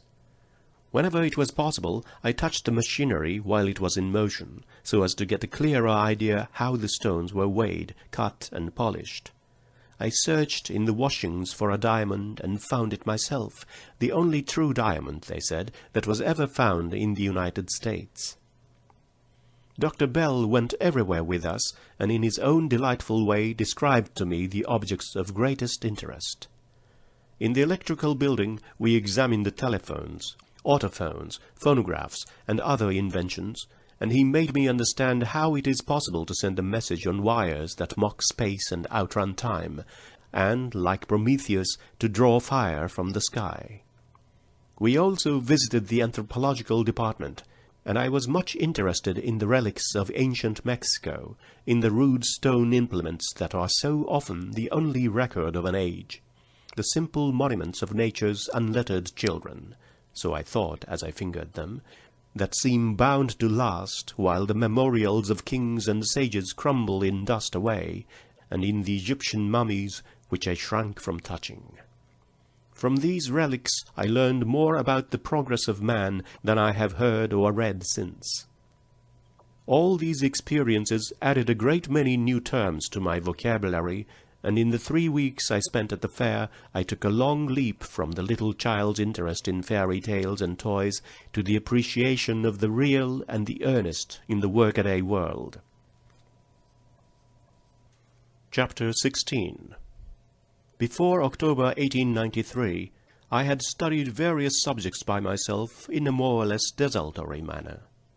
I read the histories of Greece, Rome, and the United States. I had a French grammar in raised print, and, as I already knew some French, I often amused myself by composing in my head short exercises, using the new words as I came across them, and ignoring rules and other technicalities as much as possible. I even tried, without aid, to master the French pronunciation, as I found all the letters and sounds described in the book.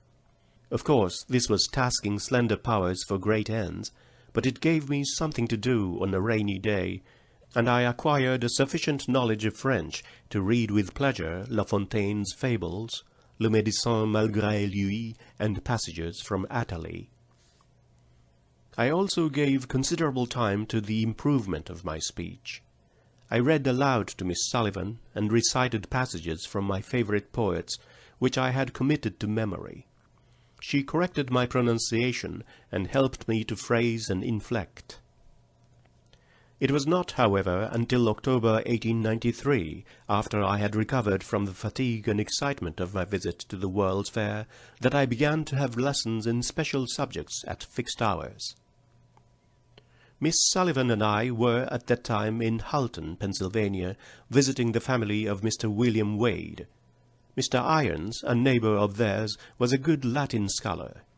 It was arranged that I should study under him. I remember him as a man of rare, sweet nature and of wide experience. He taught me Latin grammar principally, but he often helped me in arithmetic, which I found as troublesome as it was uninteresting. Mr. Irons also read with me Tennyson's In Memoriam. I had read many books before, but never from a critical point of view. I learned for the first time to know an author, to recognize his style as I recognize the clasp of a friend's hand. At first I was rather unwilling to study Latin grammar. It seemed absurd to waste time analyzing every word I came across, noun, genitive, singular, feminine, when its meaning was quite plain. I thought I might just as well describe my pet in order to know it. Order, vertebrate. Division, quadruped. Class, mammalia. Genus, felinus. Species, cat. Individual, tabby. But as I got deeper into the subject, I became more interested, and the beauty of the language delighted me. I often amused myself by reading Latin passages, picking up words I understood, and trying to make sense. I have never ceased to enjoy this pastime. There is nothing more beautiful, I think, than the evanescent, fleeting images and sentiments presented by a language one is just becoming familiar with, ideas that flit across the mental sky, shaped and tinted by capricious fancy. Miss Sullivan sat beside me at my lessons, spelling into my hand whatever Mr. Irons said, and looking up new words for me. I was just beginning to read Caesar's Gallic War when I went to my home in Alabama. Chapter 17. In the summer of 1894, I attended the meeting at Chautauqua of the American Association to promote the teaching of speech to the deaf. There it was arranged that I should go to the Wright Hummerson School for the Deaf in New York City. I went there in October 1894, accompanied by Miss Sullivan. This school was chosen especially for the purpose of obtaining the highest advantages in vocal culture and training in lip reading. In addition to my work in these subjects, I studied, during the 2 years I was in the school, arithmetic, physical geography, French, and German. Miss Remy, my German teacher, could use the manual alphabet, and after I had acquired a small vocabulary, we talked together in German whenever we had a chance, and in a few months I could understand almost everything she said. Before the end of the first year I read Wilhelm Tell with the greatest delight. Indeed, I think I made more progress in German than in any of my other studies. I found French much more difficult. I studied it with Madame Olivier, a French lady who did not know the manual alphabet, and who was obliged to give her instruction orally. I could not read her lips easily, so my progress was much slower than in German. I managed, however, to read Le Médecin malgré lui again. It was very amusing, but I did not like it nearly so well as Wilhelm Tell. My progress in lip reading and speech was not what my teachers and I had hoped and expected it would be. It was my ambition to speak like other people, and my teachers believed that this could be accomplished. But although we worked hard and faithfully, yet we did not quite reach our goal. I suppose we aimed too high, and disappointment was therefore inevitable. I still regarded arithmetic as a system of pitfalls. I hung about the dangerous frontier of guess, avoiding with infinite trouble to myself and others the broad valley of reason. When I was not guessing, I was jumping at conclusions, and this fault, in addition to my dullness, aggravated my difficulties more than was right or necessary. But although these disappointments caused me great depression at times, I pursued my other studies with unflagging interest, especially physical geography. It was a joy to learn the secrets of nature, how, in the picturesque language of the Old Testament, the winds are made to blow from the four corners of the heavens, how the vapors ascend from the ends of the earth, how rivers are cut out among the rocks, and mountains overturned by the roots, and in what ways man may overcome many forces mightier than himself. The 2 years in New York were happy ones, and I look back to them with genuine pleasure. I remember especially the walks we all took together every day in Central Park, the only part of the city that was congenial to me. I never lost a jot of my delight in this great park. I loved to have it described every time I entered it, for it was beautiful in all its aspects, and these aspects were so many that it was beautiful in a different way each day of the 9 months I spent in New York. In the spring we made excursions to various places of interest. We sailed on the Hudson River and wandered about on its green banks, of which Bryant loved to sing. I liked the simple, wild grandeur of the Palisades. Among the places I visited were West Point, Tarrytown, the home of Washington Irving, where I walked through Sleepy Hollow. The teachers at the Wright Hummerson School were always planning how they might give the pupils every advantage that those who hear enjoy, how they might make much of few tendencies and passive memories in the cases of the little ones, and lead them out of the cramping circumstances in which their lives were set. Before I left New York, these bright days were darkened by the greatest sorrow that I have ever borne, except the death of my father. Mr. John P. Spaulding of Boston died in February 1896. Only those who knew and loved him best can understand what his friendship meant to me. He, who made everyone happy in a beautiful and obtrusive way, was most kind and tender to Miss Sullivan and me. So long as we felt his loving presence and knew that he took a watchful interest in our work, fraught with so many difficulties, we could not be discouraged. His going away left a vacancy in our lives that has never been filled. Chapter 18. In October 1896, I entered the Cambridge School of Young Ladies to be prepared for Radcliffe. When I was a little girl, I visited Wellesley and surprised my friends by the announcement, "Some day I shall go to college, but I shall go to Harvard." When asked why I would not go to Wellesley, I replied that there were only girls there. The thought of going to college took root in my heart and became an earnest desire, which impelled me to enter into competition for a degree with seeing and hearing girls, in the face of the strong opposition of many true and wise friends. When I left New York, the idea had become a fixed purpose, and it was decided that I should go to Cambridge. This was the nearest approach I could get to Harvard and to the fulfillment of my childish declaration. At the Cambridge school, the plan was to have Miss Sullivan attend the classes with me and interpret to me the instruction given. Of course, my instructions had had no experience in teaching any but normal pupils, and my only means of conversing with them was reading their lips. My studies for the first year were English history, English literature, German, Latin, arithmetic, Latin composition, and occasional themes. Until then, I had never taken a course of study with the idea of preparing for college.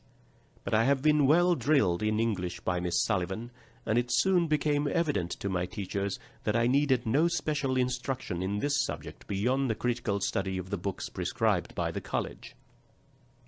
I had had, moreover, a good start in French, and received 6 months' instruction in Latin. but German was the subject with which I was most familiar. In spite, however, of these advantages, there were serious drawbacks to my progress. Miss Sullivan could not spell out in my hand all that the books required, and it was very difficult to have textbooks embossed in time to be of use to me, although my friends in London and Philadelphia were willing to hasten the work. For a while, indeed, I had to copy my Latin in Braille, so that I could recite with the other girls. My instructors soon became sufficiently familiar with my imperfect speech to answer my questions readily and correct mistakes. I could not make notes in class or write exercises, but I wrote all my compositions and translations at home on my typewriter. Each day Miss Sullivan went to the classes with me and spelled into my hand with infinite patience all that the teachers said. In study hours she had to look up new words for me, and read and reread notes and books I did not have in raised print. The tedium of that work is hard to conceive. Frau Grote, my German teacher, and Mr. Gilman, the principal, were the only teachers in the school who learned the finger alphabet to give me instruction. No one realized more fully than dear Frau Grote how slow and inadequate her spelling was. Nevertheless, in the goodness of her heart, she laboriously spelt out her instructions to me in special lessons twice a week to give Miss Sullivan a little rest. But though everybody was kind and ready to help us, there was only one hand that could turn drudgery into pleasure. That year I finished arithmetic, reviewed my Latin grammar, and read 3 chapters of Caesar's Gallic War. In German I read, partly with my fingers and partly with Miss Sullivan's assistance, Schiller's Lied von der Glocke and Taucher, Heine's Harzreise, Freitags Aus dem Staat Friedrichs des Großen, Riels Fluch der Schönheit, Lessing's Minne von Barnhelm, and Goethe's Aus meinem Leben.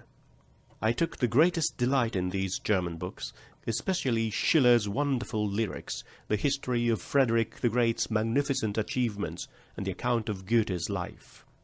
I was sorry to finish Die Harzreise, so full of happy witticisms and charming descriptions of vine-clad hills, streams that sing and ripple in the sunshine, and wild regions, sacred to tradition and legend, the grey sisters of a long-vanished imaginative age, descriptions such as can be given only by those to whom nature is a feeling, a love, and an appetite. Mr. Gilman instructed me part of the year in English literature. We read together As You Like It, Burke's Speech and Conciliation with America, and Macaulay's Life of Samuel Johnson. Mr. Gilman's broad views of history and literature and his clever explanations made my work easier and pleasanter than it could have been had I only read notes mechanically with the necessarily brief explanations given in the classes. Burke's speech was more instructive than any other book on a political subject that I had ever read. My mind stirred with the stirring times, and the characters round which the life of 2 contending nations centred seemed to move right before me. I wondered more and more, while Burke's masterly speech rolled on in mighty surges of eloquence, how it was that King George and his ministers could have turned a deaf ear to his warning prophecy of our victory and their humiliation. Then I entered into the melancholy details of the relation in which the great statesman stood to his party and to the representatives of the people. I thought how strange it was that such precious seeds of truth and wisdom should have fallen among the tares of ignorance and corruption. In a different way, Macaulay's Life of Samuel Johnson was interesting. My heart went out to the lonely man who ate the bread of affliction in Grub Street, and yet, in the midst of toil and cruel suffering of body and soul, always had a kind word, and lent a helping hand to the poor and despised. I rejoiced over all his successes. I shut my eyes to his faults, and wondered, not that he had them, but that they had not crushed or dwarfed his soul. But in spite of Macaulay's brilliancy and his admirable faculty of making the commonplace seem fresh and picturesque, His positiveness wearied me at times, and his frequent sacrifices of truth to effect kept me in a questioning attitude, very unlike the attitude of reverence in which I had listened to the Demosthenes of Great Britain. At the Cambridge school, for the first time in my life, I enjoyed the companionship of seeing and hearing girls of my own age. I lived with several others in one of the pleasant houses connected with the school, the house where Mr. Howells used to live, and we all had the advantage of home life. I joined them in many of their games, even blind man's buff and frolics in the snow. I took long walks with them. We discussed our studies and read aloud the things that interested us. Some of the girls learned to speak to me, so that Miss Sullivan did not have to repeat their conversation. At Christmas, my mother and little sister spent the holidays with me, and Mr. Gilman kindly offered to let Mildred study in his school. So Mildred stayed with me in Cambridge, and for 6 happy months we were hardly ever apart. It makes me most happy to remember the hours we spent helping each other in study and sharing our recreation together. I took my preliminary examination for Radcliffe from the 29th of June to the 3rd of July in 1897. The subjects I offered were elementary and advanced German, French, Latin, English, and Greek and Roman history, making 9 hours in all. I passed in everything, and received honours in German and English. Perhaps an explanation of the method that was in use when I took my examinations will not be amiss here. The student was required to pass in 16 hours, 12 hours being called elementary and 4 advanced. He had to pass 5 hours at a time to have them counted. The examination papers were given out at 9 o'clock at Harvard and brought to Radcliffe by a special messenger. Each candidate was known, not by his name, but by a number. I was number 233, but as I had to use a typewriter, my identity could not be concealed. It was thought advisable for me to have my examinations in a room by myself, because the noise of the typewriter might disturb the other girls. Mr. Gilman read all the papers to me by means of the manual alphabet. A man was placed on guard at the door to prevent interruption. The first day I had German. Mr. Gilman sat beside me and read the paper through first, then sentence by sentence, while I repeated the words aloud to make sure that I understood him perfectly. The papers were difficult, and I felt very anxious as I wrote out my answers on the typewriter. Mr. Gilman spelled to me what I had written, and I made such changes as I thought necessary, and he inserted them.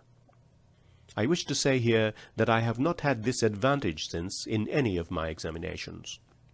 At Radcliffe no one reads the papers to me after they are written, and I have no opportunity to correct errors unless I finish before the time is up. In that case I correct only such mistakes as I can recall in the few minutes allowed, and make notes of these corrections at the end of my paper. If I passed with higher credit in the preliminaries than in the finals, there are 2 reasons. In the finals no one read my work over to me, and in the preliminaries I offered subjects with some of which I was in a measure familiar before my work in the Cambridge school. For at the beginning of the year I had passed examinations in English, history, French, and German, which Mr. Gilman gave me from previous Harvard papers. Mr. Gilman sent my written work to the examiners with a certificate that I, candidate number 233, had written the papers. All the other preliminary examinations were conducted in the same manner.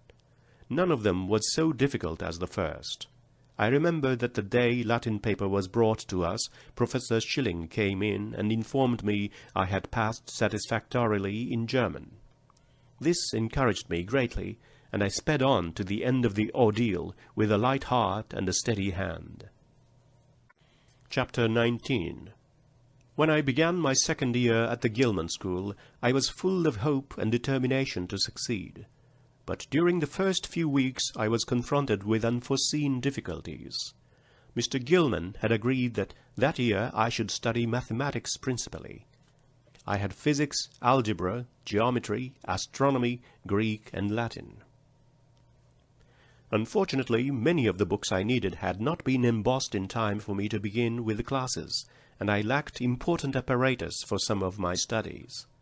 The classes I was in were very large, and it was impossible for the teachers to give me special instruction. Miss Sullivan was obliged to read all the books to me and interpret for the instructors, and for the first time in 11 years it seemed as if her dear hand would not be equal to the task. It was necessary for me to write algebra and geometry in class and solve problems in physics, and this I could not do until we bought a braille writer, by means of which I could put down the steps and processes of my work. I could not follow with my eyes the geometrical figures drawn on the blackboard, and my only means of getting a clear idea of them was to make them on a cushion with straight and curved wires which had bent and pointed ends. I had to carry in my mind, as Mr. Keith says in his report, the lettering of the figures, the hypothesis and conclusion, the construction and the process of the proof. In a word, every study had its obstacles. Sometimes I lost all courage and betrayed my feelings in a way I am ashamed to remember, especially as the signs of my trouble were afterward used against Miss Sullivan, the only person of all the kind friends I had there who could make the crooked straight and the rough places smooth. Little by little, however, my difficulties began to disappear. The embossed books and other apparatus arrived, and I threw myself into the work with renewed confidence. Algebra and geometry were the only studies that continued to defy my efforts to comprehend them. As I have said before, I had no aptitude for mathematics.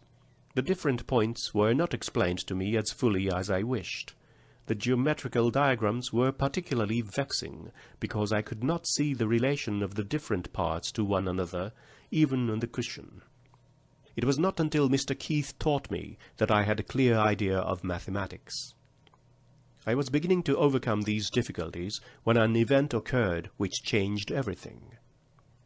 Just before the books came, Mr. Gilman had begun to remonstrate with Miss Sullivan on the ground that I was working too hard, and in spite of my earnest protestations, he reduced the number of my recitations. At the beginning, we had agreed that I should, if necessary, take 5 years to prepare for college. But at the end of the first year, the success of my examinations showed Miss Sullivan, Miss Harbaugh, Mr. Gilman's head teacher, and one other, that I could, without too much effort, complete my preparation in 2 years more. Mr. Gilman at first agreed to this, but when my tasks had become somewhat perplexing, he insisted that I was overworked, and that I should remain at his school 3 years longer.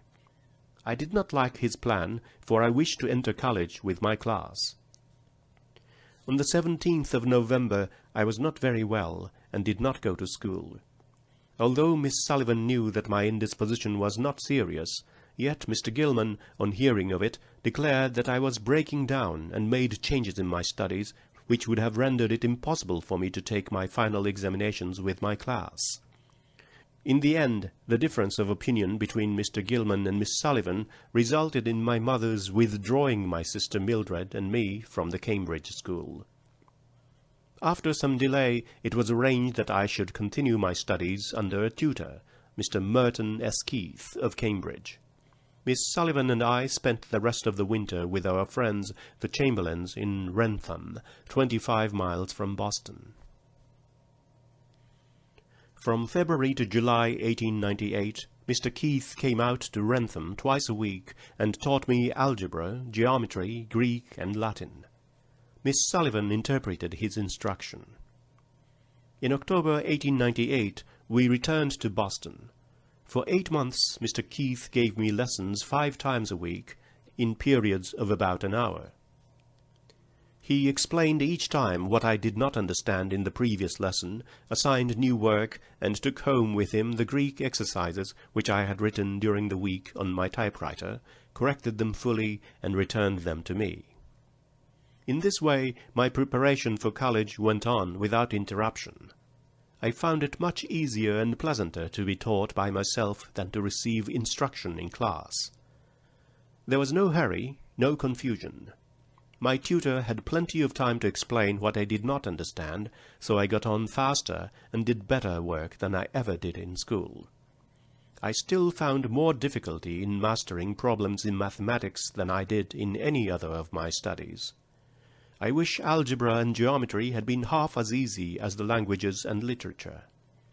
But even mathematics Mr. Keith made interesting.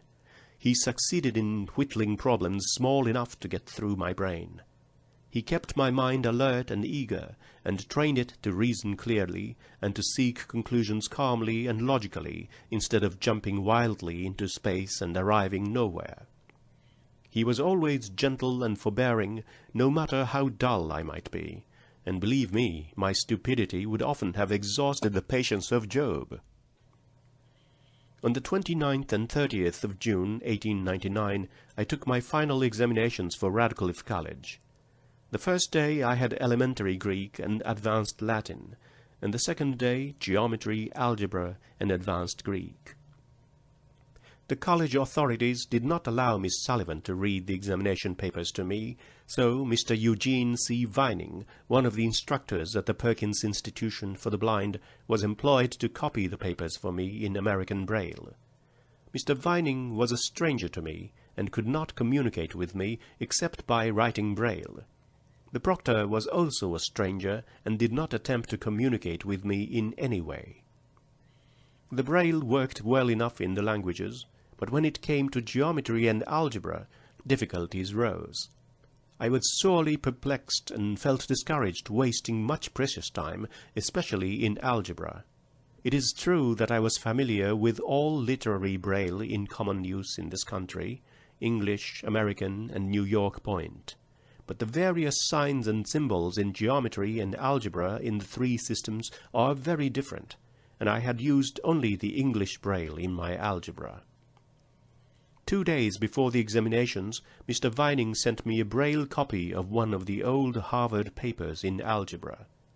To my dismay, I found that it was in the American notation. I sat down immediately and wrote to Mr. Vining, asking him to explain the signs. I received another paper and a table of signs by return mail, and I set to work to learn the notation. But on the night before the algebra examination, while I was struggling over some very complicated examples, I could not tell the combinations of bracket, brace, and radical. Both Mr. Keith and I were distressed and full of forebodings for the morrow, but we went over to the college a little before the examination began, and had Mr. Vining explain more fully the American symbols. In geometry, my chief difficulty was that I had always been accustomed to read the propositions in line print, or to have them spelled into my hand, and somehow, although the propositions were right before me, I found the Braille confusing, and could not fix clearly in mind what I was reading. But when I took up algebra, I had a harder time still. The signs which I had so lately learned, and which I thought I knew, perplexed me. Besides, I could not see what I wrote on my typewriter. I had always done my work in Braille or in my head. Mr. Keith had relied too much on my ability to solve problems mentally, and had not trained me to write examination papers. Consequently, my work was painfully slow, and I had to read the examples over and over before I could form any idea of what I was required to do. Indeed, I am not sure now that I read all the signs correctly. I found it very hard to keep my wits about me. But I do not blame anyone. The administrative board of Radcliffe did not realize how difficult they were making my examinations, nor did they understand the peculiar difficulties I had to surmount. But if they unintentionally placed obstacles in my way, I have the consolation of knowing that I overcame them all. Chapter 20. The struggle for admission to college was ended, and I could now enter Radcliffe whenever I pleased. Before I entered college, however, it was thought best that I should study another year under Mr. Keith. It was not, therefore, until the fall of 1900 that my dream of going to college was realized. I remember my first day at Radcliffe. It was a day full of interest for me. I had looked forward to it for years. A potent force within me, stronger than the persuasion of my friends, stronger even than the pleadings of my heart, had impelled me to try my strength by the standards of those who see and hear. I knew that there were obstacles in the way, but I was eager to overcome them. I had taken to heart the words of the wise Roman who said, "To be banished from Rome is but to live outside of Rome." Debarred from the great highways of knowledge, I was compelled to make the journey across country by unfrequented roads. That was all. And I knew that in college there were many bypaths where I could touch hands with girls who were thinking, loving, and struggling like me. I began my studies with eagerness. Before me I saw a new world opening in beauty and light, and I felt within me the capacity to know all things. In the wonderland of mind I should be as free as another. Its people, scenery, manners, joys, tragedies should be living, tangible interpreters of the real world.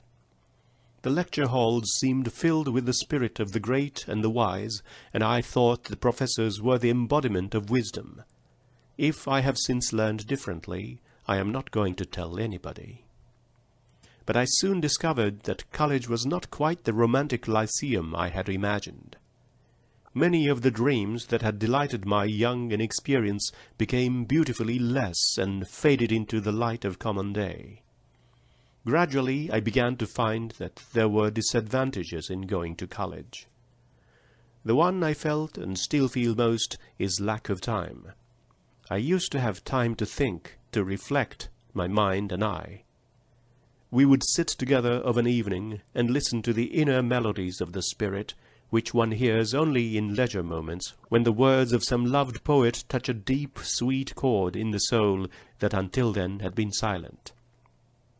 But in college there is no time to commune with one's thoughts. One goes to college to learn, it seems, not to think. When one enters the portals of learning, one leaves the dearest pleasures, solitude, books and imagination, outside with the whispering pines. I suppose I ought to find some comfort in the thought that I am laying up treasures for future enjoyment, but I am improvident enough to prefer present joy to hoarding riches against a rainy day. My studies the first year were French, German, history, English composition, and English literature. In the French course I read some of the works of Corneille, Molière, Racine, Alfred de Musset, and Sainte-Beuve, and in the German those of Goethe and Schiller.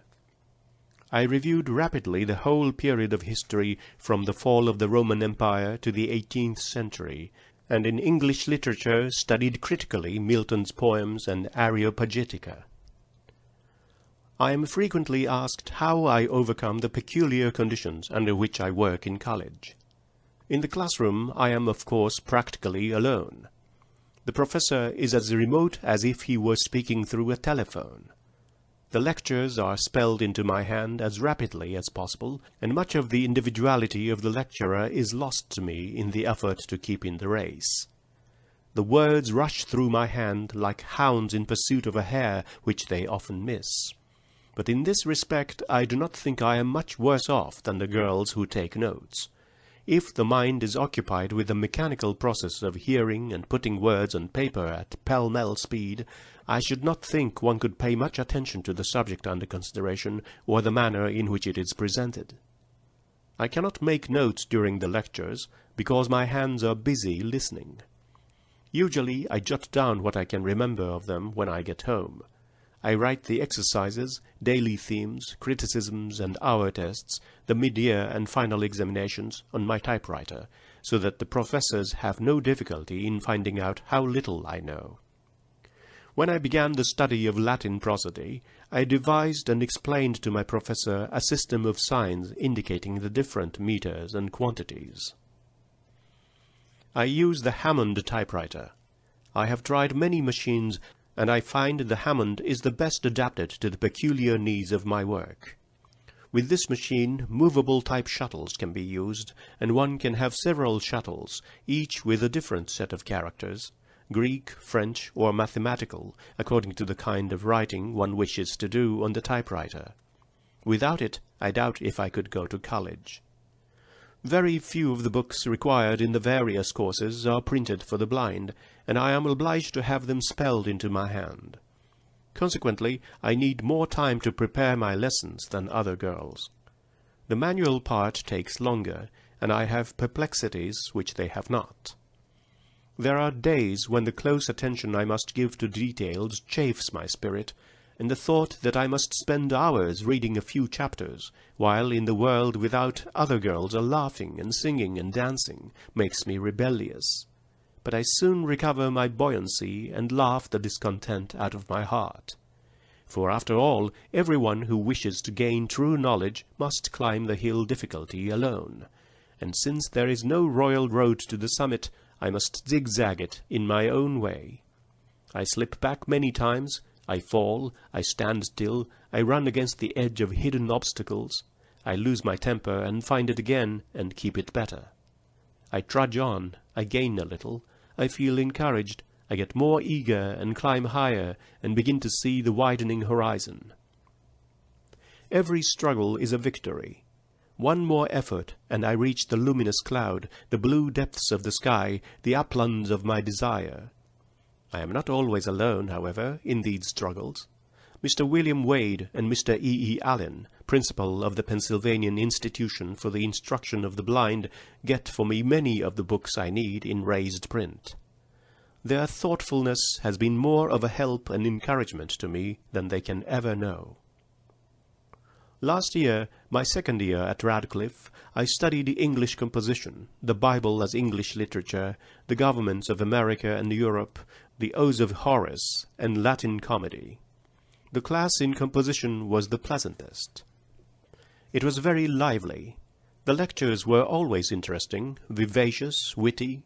For the instructor, Mr. Charles Townsend Copeland, more than anyone else I have had until this year, brings before you literature in all its original freshness and power. For 1 short hour you are permitted to drink in the eternal beauty of the old masters without needless interpretation or exposition.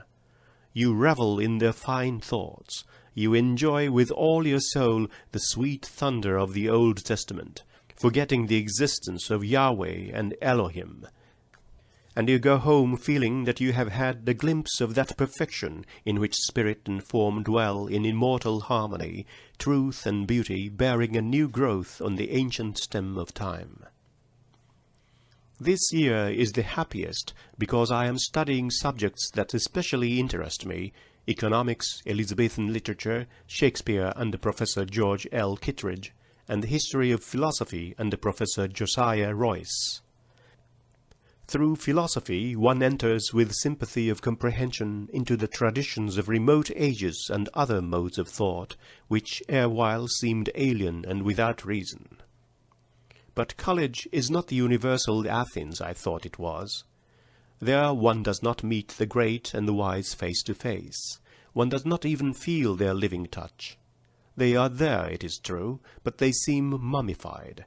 We must extract them from the crannied wall of learning and dissect and analyze them before we can be sure that we have a Milton or an Isaiah, and not merely a clever imitation. Many scholars forget, it seems to me, that our enjoyment of the great works of literature depends more upon the depth of our sympathy than upon our understanding. The trouble is that very few of their laborious explanations stick in the memory.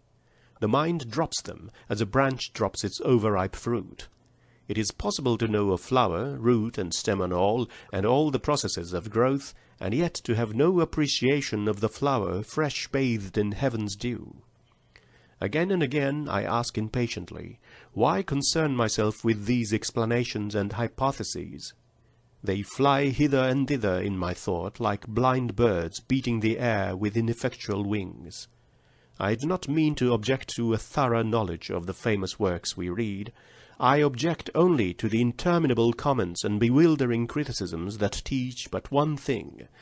There are as many opinions as there are men. But when a great scholar like Professor Kittredge interprets what the master said, it is as if new sight were given the blind. He brings back Shakespeare, the poet. There are, however, times when I long to sweep away half the things I am expected to learn, for the overtaxed mind cannot enjoy the treasure it had secured at the greatest cost. It is impossible, I think, to read in one day 4 or 5 different books in different languages and treating of widely different subjects, and not lose sight of the very ends for which one reads. When one reads hurriedly and nervously, having in mind written tests and examinations, one's brain becomes encumbered with a lot of choice bric-a-brac for which there seems to be little use. At the present time my mind is so full of heterogeneous matter that I almost despair of ever being able to put it in order. Whenever I enter the region that was the kingdom of my mind, I feel like the proverbial bull in the china shop. 1,000 odds and ends of knowledge come crashing about my head like hailstones, and when I try to escape them, theme goblins and college nixies of all sorts pursue me, until I wish, oh, may I be forgiven the wicked wish, that I might smash the idols I came to worship. But the examinations are the chief bugbears of my college life. Although I have faced them many times, and cast them down, and made them bite the dust, yet they rise again, and menace me with pale looks, until, like Bob Acres, I feel my courage oozing out at my finger ends. The days before these ordeals take place are spent in cramming your mind with mystic formulae and indigestible dates, unpalatable diets, until you wish that books and science and you were buried in the depths of the sea. At last the dreaded hour arrives, and you are a favoured being indeed if you feel prepared, and are able at the right time to call your standard thoughts that will aid you in that supreme effort. It happens too often that your trumpet call is unheeded. It is most perplexing and exasperating that just at the moment when you need your memory and a nice sense of discrimination, these faculties take to themselves wings and fly away. The facts you have garnered with such infinite trouble invariably fail you at the pinch.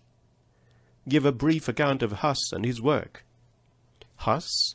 Who was he, and what did he do? The name looks strangely familiar. You ransack your budget of historic facts much as you would hunt for a bit of silk in a rag-bag. You are sure it is somewhere in your mind near the top. You saw it there the other day when you were looking up the beginnings of the Reformation. But where is it now? You fish out all manner of odds and ends of knowledge, revolutions, schisms, massacres, systems of government. But Huss? Where is he? You are amazed at all the things you know which are not on the examination paper. In desperation you seize the budget and dump everything out, and there in a corner is your man, serenely brooding on his own private thought, unconscious of the catastrophe which he has brought upon you. Just then the proctor informs you that the time is up. With a feeling of intense disgust you kick the mass of rubbish into a corner and go home, your head full of revolutionary schemes to abolish the divine right of professors to ask questions without the consent of the questioned. It comes over me that in the last 2 or 3 pages of this chapter I have used figures which will turn the laugh against me. Ah, here they are. The mixed metaphors mocking and strutting about before me, pointing to the bull in the china shop assailed by hailstones and the bugbears with pale looks, an unanalyzed species. Let them mock on. The words describe so exactly the atmosphere of jostling, tumbling ideas I live in that I will wink at them for once, and put on a deliberate air to say that my ideas of college have changed. While my days at Radcliffe were still in the future, they were encircled with a halo of romance, which they have lost.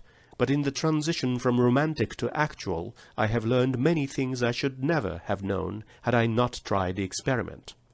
One of them is the precious science of patience, which teaches us that we should take our education as we would take a walk in the country, leisurely, our minds hospitably open to impressions of every sort. Such knowledge floods the soul unseen with a soundless tidal wave of deepening thought. Knowledge is power. Rather, knowledge is happiness, because to have knowledge, broad, deep knowledge, is to know true ends from false, and lofty things from low. To know the thoughts and deeds that have marked man's progress is to feel the great heart-throbs of humanity through the centuries. and if one does not feel in these pulsations a heavenward striving, one must indeed be deaf to the harmonies of life. Chapter 21. I have thus far sketched the events of my life, but I have not shown how much I have depended on books, not only for pleasure and for the wisdom they bring to all who read, but also for that knowledge which comes to others through their eyes and their ears. Indeed, books have meant so much more in my education than in that of others, that I shall go back to the time when I began to read. I read my first connected story in May 1887, when I was 7 years old, and from that day to this I have devoured everything in the shape of a printed page that has come within the reach of my hungry fingertips. As I have said, I did not study regularly during the early years of my education, nor did I read according to rule. At first I had only a few books in raised print, Readers for Beginners, a collection of stories for children, and a book about the earth called Our World. I think that was all, but I read them over and over until the words were so worn and pressed I could scarcely make them out. Sometimes Miss Sullivan read to me, spelling into my hand little stories and poems that she knew I should understand, but I preferred reading myself to being read to, because I liked to read again and again the things that pleased me. It was during my first visit to Boston that I really began to read in good earnest. I was permitted to spend a part of each day in the institution library, and to wander from bookcase to bookcase and take down whatever book my fingers lighted upon. And read I did, whether I understood one word in 10 or 2 words on a page. The words themselves fascinated me, but I took no conscious account of what I read. My mind must, however, have been very impressionable at that period, for it retained many words and whole sentences to the meaning of which I had not the faintest clue. And afterward, when I began to talk and write, these words and sentences would flash out quite naturally, so that my friends wondered at the richness of my vocabulary. I must have read parts of many books. In those early days I think I never read any one book through, and a great deal of poetry in this uncomprehending way, until I discovered Little Lord Fauntleroy, which was the first book of any consequence I read understandingly. One day my teacher found me in a corner of the library, poring over the pages of the Scarlet Letter. I was then about 8 years old. I remember she asked me if I liked Little Pearl, and explained some of the words that had puzzled me. Then she told me that she had a beautiful story about a little boy, which she was sure I should like better than the Scarlet Letter. The name of the story was Little Lord Fauntleroy, and she promised to read it to me the following summer. But we did not begin the story until August. The first few weeks of my stay at the seashore were so full of discoveries and excitement that I forgot the very existence of books. Then my teacher went to visit some friends in Boston, leaving me for a short time. When she returned, almost the first thing we did was to begin the story of Little Lord Fauntleroy. I recall distinctly the time and place when we read the first chapters of the fascinating child's story. It was a warm afternoon in August. We were sitting together in a hammock which swung from 2 solemn pines at a short distance from the house. We had hurried through the dishwashing after luncheon in order that we might have as long an afternoon as possible for the story. As we hastened through the long grass toward the hammock, the grasshoppers swarmed about us and fastened themselves on our clothes, and I remember that my teacher insisted upon picking them all off before we sat down, which seemed to me an unnecessary waste of time. The hammock was covered with pine needles, for it had not been used while my teacher was away. The warm sun shone on the pine trees and drew out all their fragrance. The air was balmy, with a tang of the sea in it. Before we began the story, Miss Sullivan explained to me the things that she knew I should not understand, and as we read on, she explained the unfamiliar words. At first there were many words I did not know, and the reading was constantly interrupted.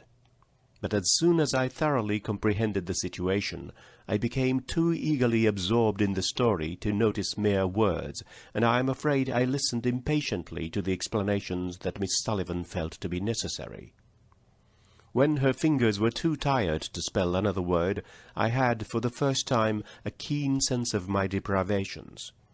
I took the book in my hands and tried to feel the letters with an intensity of longing that I can never forget. Afterward, at my eager request, Mr. Anagnos had the story embossed, and I read it again and again until I almost knew it by heart. And all through my childhood little Lord Fauntleroy was my sweet and gentle companion. I have given these details at the risk of being tedious, because they are in such vivid contrast with my vague, mutable, and confused memories of earlier reading. From little Lord Fauntleroy I date the beginning of my true interest in books. During the next 2 years I read many books at my home and on my visits to Boston. I cannot remember what they all were, or in what order I read them, but I know that among them were Greek Heroes, La Fontaine's Fables, Hawthorne's Wonder Book, Bible Stories, Lamb's Tales from Shakespeare, A Child's History of England by Dickens, The Arabian Nights, The Swiss Family Robinson, The Pilgrim's Progress, Robinson Crusoe, Little Women, and Heidi, a beautiful little story which I afterward read in German. I read them in the intervals between study and play with an ever-deepening sense of pleasure. I did not study nor analyze them. I did not know whether they were well written or not. I never thought about style or authorship. They laid their treasures at my feet, and I accepted them as we accept the sunshine and the love of our friends. I loved Little Women because it gave me a sense of kinship with girls and boys who could see and hear. Circumscribed as my life was in so many ways, I had to look between the covers of books for news of the world that lay outside my own. I did not care especially for The Pilgrim's Progress, which I think I did not finish, or for the Fables. I read La Fontaine's Fables first in an English translation, and enjoyed them only after a half-hearted fashion. Later I read the book again in French, and I found that, in spite of the vivid word pictures and the wonderful mastery of language, I liked it no better. I do not know why it is, but stories in which animals are made to talk and act like human beings have never appealed to me very strongly. The ludicrous caricatures of the animals occupy my mind to the exclusion of the moral. Then again, La Fontaine seldom, if ever, appeals to our higher moral sense. The highest chords he strikes are those of reason and self-love. Through all the fables runs the thought that man's morality springs wholly from self-love, and that if that self-love is directed and restrained by reason, happiness must follow. Now, so far as I can judge, self-love is the root of all evil. But of course I may be wrong, for La Fontaine had greater opportunities of observing men than I am likely ever to have. I do not object so much to the cynical and satirical fables as to those in which momentous truths are taught by monkeys and foxes. But I love the Jungle Book and wild animals I have known. I feel a genuine interest in the animals themselves, because they are real animals and not caricatures of men. One sympathizes with their loves and hatreds, laughs over their comedies, and weeps over their tragedies. And if they point a moral, it is so subtle that we are not conscious of it.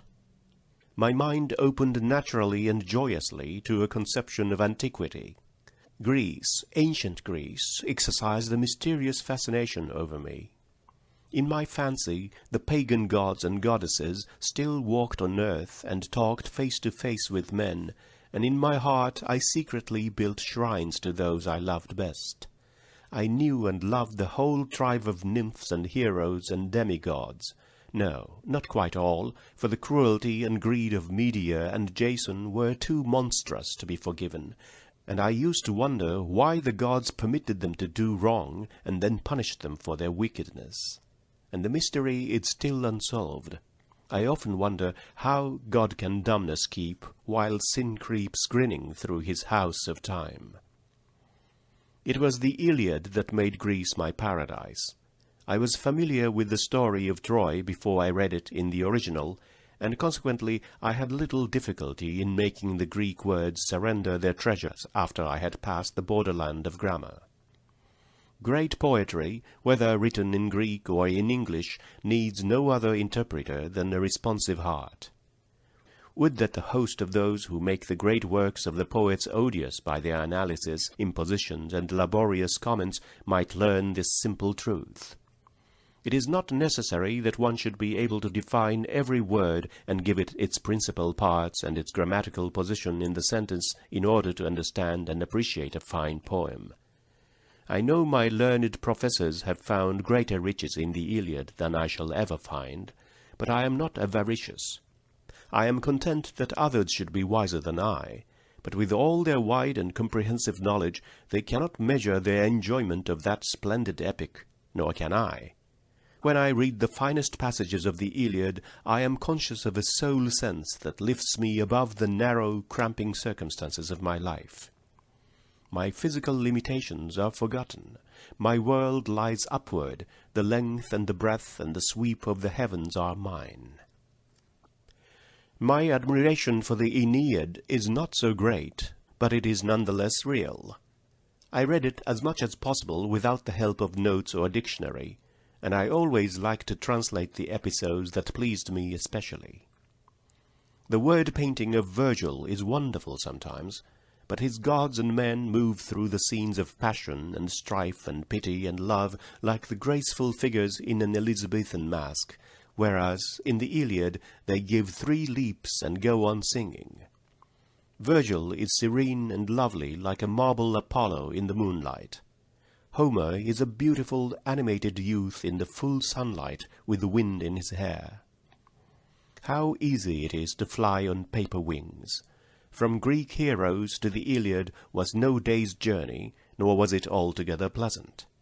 One could have travelled round the world many times while I trudged my weary way through the labyrinthine mazes of grammars and dictionaries, or fell into those dreadful pitfalls called examinations, set by schools and colleges for the confusion of those who seek after knowledge. I suppose this sort of pilgrim's progress was justified by the end, but it seemed interminable to me, in spite of the pleasant surprises that met me now and then at a turn in the road. I began to read the Bible long before I could understand it. Now it seems strange to me that there should have been a time when my spirit was deaf to its wondrous harmonies. But I remember well a rainy Sunday morning when, having nothing else to do, I begged my cousin to read me a story out of the Bible.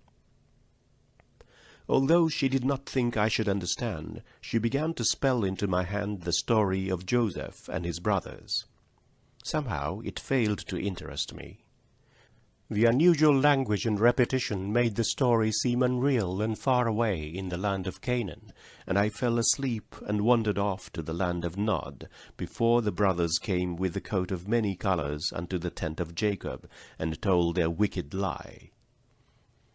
I cannot understand why the stories of the Greeks should have been so full of charm for me, and those of the Bible so devoid of interest, unless it was that I had made the acquaintance of several Greeks in Boston and been inspired by their enthusiasm for the stories of their country, whereas I had not met a single Hebrew or Egyptian, and therefore concluded that they were nothing more than barbarians, and the stories about them were probably all made up. Curiously enough, it never occurred to me to call Greek patronymics queer. But how shall I speak of the glories I have since discovered in the Bible? For years I have read it with an ever-broadening sense of joy and inspiration, and I love it as I love no other book. Still, there is much in the Bible against which every instinct of my being rebels, so much that I regret the necessity which has compelled me to read it through from beginning to end. I do not think that the knowledge which I have gained of its history and sources compensates me for the unpleasant details it has forced upon my attention. For my part, I wish, with Mr. Howells, that the literature of the past might be purged of all that is ugly and barbarous in it, although I should object as much as anyone to have these great works weakened or falsified. There is something impressive, awful, in the simplicity and terrible directness of the Book of Esther.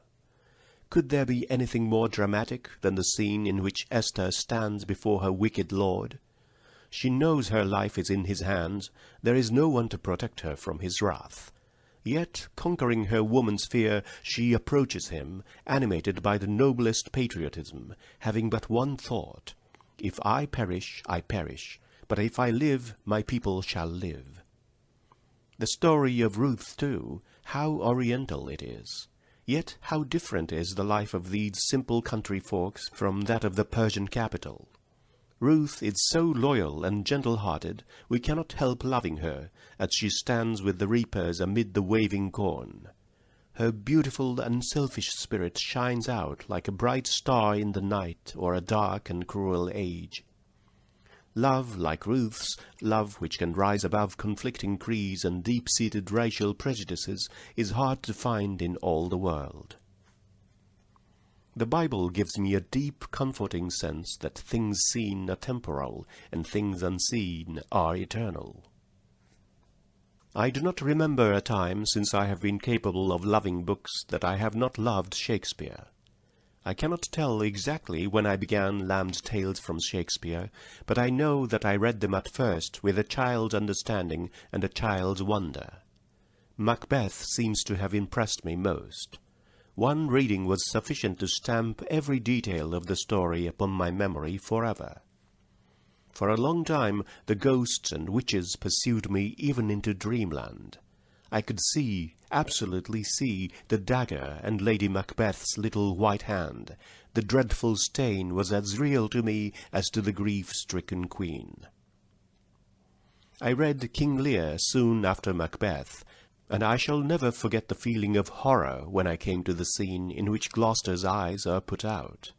Anger seized me, my fingers refused to move. I sat rigid for one long moment, the blood throbbing in my temples, and all the hatred that a child can feel concentrated in my heart. I must have made the acquaintance of Shylock and Satan about the same time, for the two characters were long associated in my mind. I remember that I was sorry for them. I felt vaguely that they could not be good even if they wished to, because no one seemed willing to help them or to give them a fair chance. Even now I cannot find it in my heart to condemn them utterly. There are moments when I feel that the Shylocks, the Judases, and even the devil are broken spokes in the great wheel of good which shall in due time be made whole. It seems strange that my first reading of Shakespeare should have left me so many unpleasant memories. The bright, gentle, fanciful plays, the ones I like best now, appear not to have impressed me at first, perhaps because they reflected the habitual sunshine and gaiety of a child's life. But there is nothing more capricious than the memory of a child, what it will hold and what it will lose. I have since read Shakespeare's plays many times, and know parts of them by heart, but I cannot tell which of them I like best. My delight in them is as varied as my moods.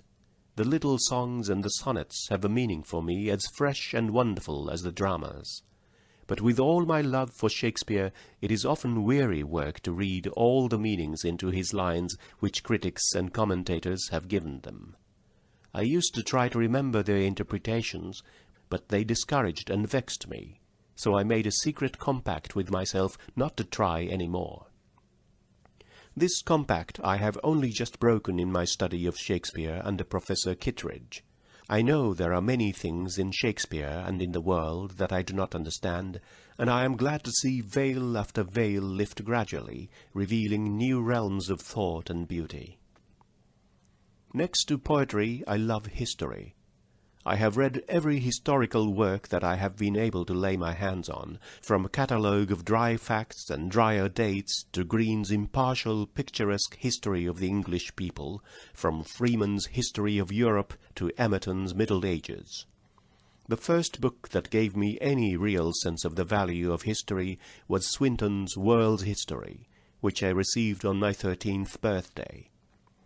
Though I believe it is no longer considered valid, yet I have kept it ever since as one of my treasures. From it I learned how the races of men spread from land to land and built great cities, how a few great rulers, earthly titans, put everything under their feet, and with a decisive word opened the gates of happiness for millions and closed them upon millions more. How different nations pioneered in art and knowledge and broke ground for the mightier growths of coming ages. How civilization underwent, as it were, the holocaust of a degenerate age and rose again, like the phoenix, among the nobler sons of the North. And how, by liberty, tolerance, and education, the great and the wise have opened the way for the salvation of the whole world. In my college reading, I have become somewhat familiar with French and German literature. The German puts strength before beauty and truth before convention, both in life and in literature. There is a vehement sledgehammer vigor about everything that he does. When he speaks, it is not to impress others, but because his heart would burst if he did not find an outlet for the thoughts that burn in its soul. Then, too, there is in German literature a fine reserve which I like, but its chief glory is the recognition I find in it of the redeeming potency of woman's self-sacrificing love. This thought pervades all German literature and is mystically expressed in Goethe's Faust. All things transitory, but as symbols are sent. Earth's insufficiency here grows to event. The indescribable, here it is done. The woman soul leads us upward and on. Of all the French writers that I have read, I like Molière and Racine best. There are fine things in Balzac and passages in Mérimée which strike one like a keen blast of sea air. Alfred de Musset is impossible. I admire Victor Hugo. I appreciate his genius, his brilliancy, his romanticism, though he is not one of my literary passions. But Hugo and Goethe and Schiller and all great poets of all great nations are interpreters of eternal things, and my spirit reverently follows them into the regions where beauty and truth and goodness are one. I am afraid I have written too much about my book friends, and yet I have mentioned only the authors I love most. And from this fact one might easily suppose that my circle of friends was very limited and undemocratic, which would be a very wrong impression. I like many writers for many reasons. Carlyle for his ruggedness and scorn of shams. Wordsworth, who teaches the oneness of man and nature. I find an exquisite pleasure in the oddities and surprises of Hood, in Herrick's quaintness and the palpable scent of lily and rose in his verses. I like Whittier for his enthusiasms and moral rectitude. I knew him, and the gentle remembrance of our friendship doubles the pleasure I have in reading his poems. I love Mark Twain. Who does not? The gods, too, loved him, and put into his heart all manner of wisdom. Then, fearing lest he should become a pessimist, they spanned his mind with a rainbow of love and faith. I like Scott for his freshness, dash, and large honesty. I love all writers whose minds, like Lowell's, bubble up in the sunshine of optimism, fountains of joy and goodwill, with occasionally a splash of anger and here and there a healing spray of sympathy and pity. In a word, literature is my utopia. Here I am not disfranchised. No barrier of the senses shuts me out from the sweet, gracious discourse of my book friends. They talk to me without embarrassment or awkwardness. The things I have learned and the things I have been taught seem of ridiculously little importance compared with their large loves and heavenly charities. Chapter 22. I trust that my readers have not concluded from the preceding chapter on books that reading is my only pleasure. My pleasures and amusements are many and varied. More than once in the course of my story I have referred to my love of the country and out-of-door sports. When I was quite a little girl I learned to row and swim, and during the summer, when I am at Wrentham, Massachusetts, I almost live in my boat. Nothing gives me greater pleasure than to take my friends out rowing when they come to visit me. Of course, I cannot guide the boat very well. Someone usually sits in the stern and manages the rudder while I row. Sometimes, however, I go rowing without the rudder. It is fun to try to steer by the scent of watergrasses and lilies, and of bushes that grow on the shore. I use oars with leather bands, which keep them in position in the oar locks, and I know by the resistance of the water when the oars are evenly poised. In the same manner, I can also tell when I am pulling against the current. I like to contend with wind and wave. What is more exhilarating than to make your staunch little boat, obedient to your will and muscle, go skimming lightly over glistening, tilting waves, and to feel the steady, imperious surge of the water? I also enjoy canoeing, and I suppose you will smile when I say that I especially like it on moonlight nights. I cannot, it is true, see the moon climb up the sky behind the pines and steal softly across the heavens, making a shining path for us to follow. But I know she is there, and as I lie back among the pillows and put my hand in the water, I fancy that I feel the shimmer of her garments as she passes. Sometimes a daring little fish slips between my fingers, and often a pond lily presses shyly against my hand. Frequently, as we emerge from the shelter of a cove or inlet, I am suddenly conscious of the spaciousness of the air about me. A luminous warmth seems to enfold me. Whether it comes from the trees which have been heated by the sun, or from the water, I can never discover. I have had the same strange sensation even in the heart of the city. I have felt it on cold, stormy days and at night. It is like the kiss of warm lips on my face. My favorite amusement is sailing. In the summer of 1901, I visited Nova Scotia and had opportunities such as I had not enjoyed before to make the acquaintance of the ocean. After spending a few days in Evangeline's country, about which Longfellow's beautiful poem has woven a spell of enchantment, Miss Sullivan and I went to Halifax, where we remained the greater part of the summer. The harbour was our joy, our paradise.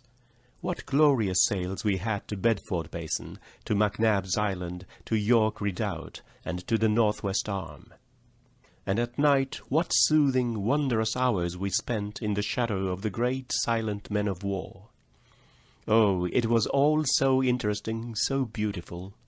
The memory of it is a joy forever. One day we had a thrilling experience.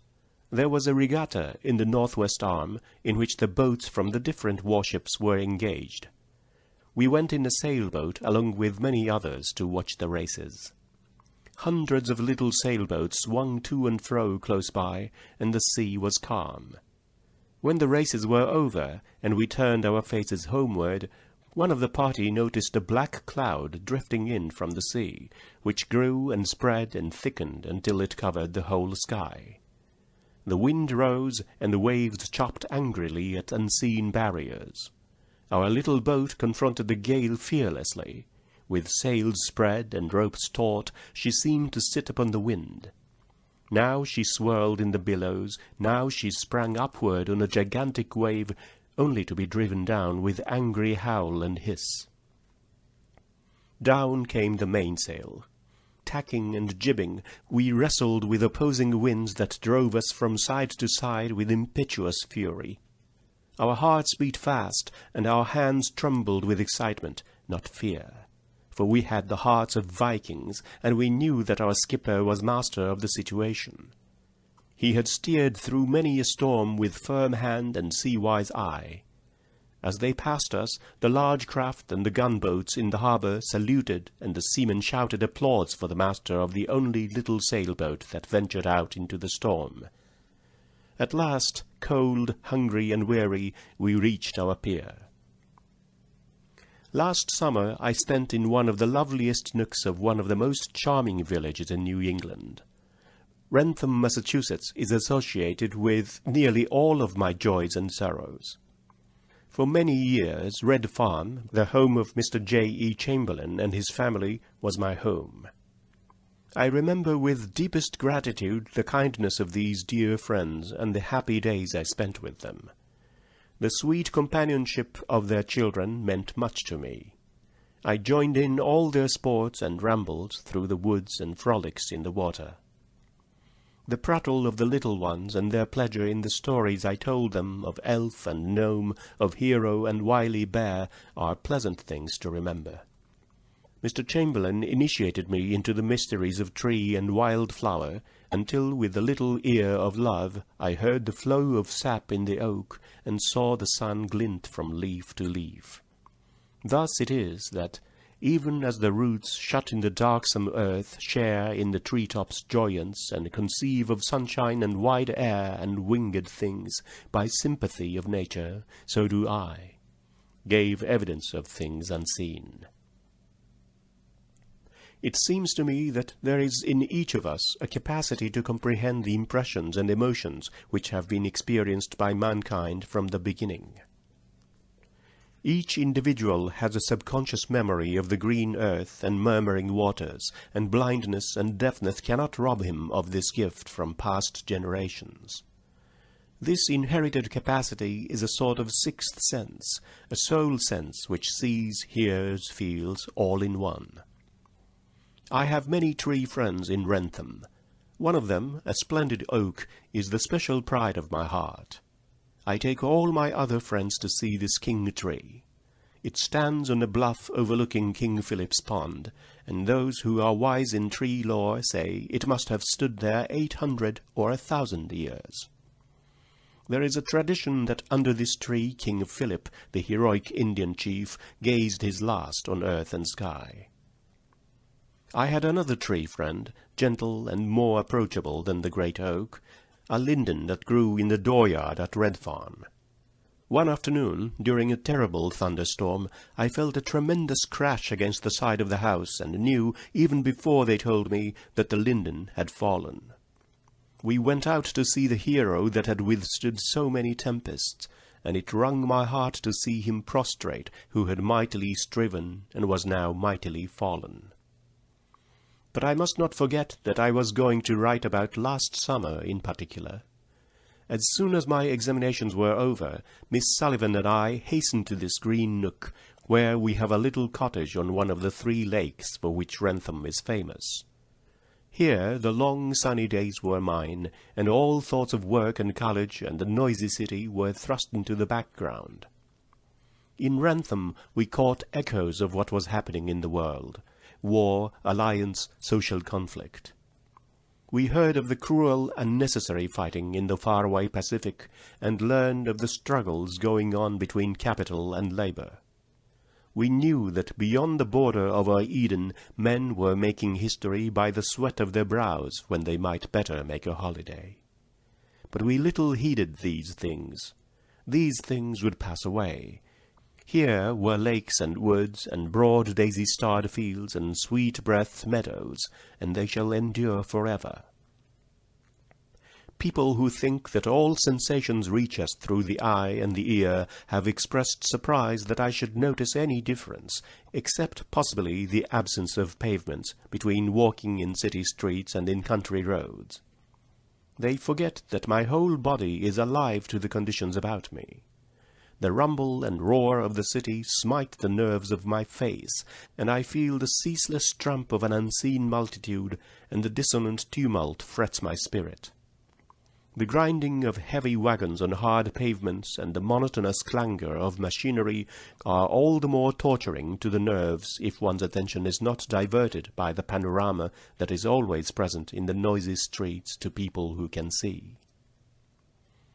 In the country one sees only nature's fair works, and one's soul is not saddened by the cruel struggle for mere existence that goes on in the crowded city.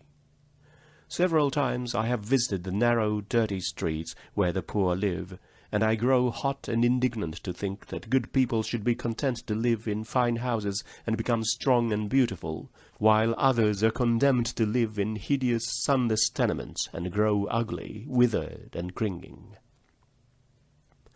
The children who crowd these grimy alleys, half-clad and underfed, shrink away from your outstretched hand as if from a blow.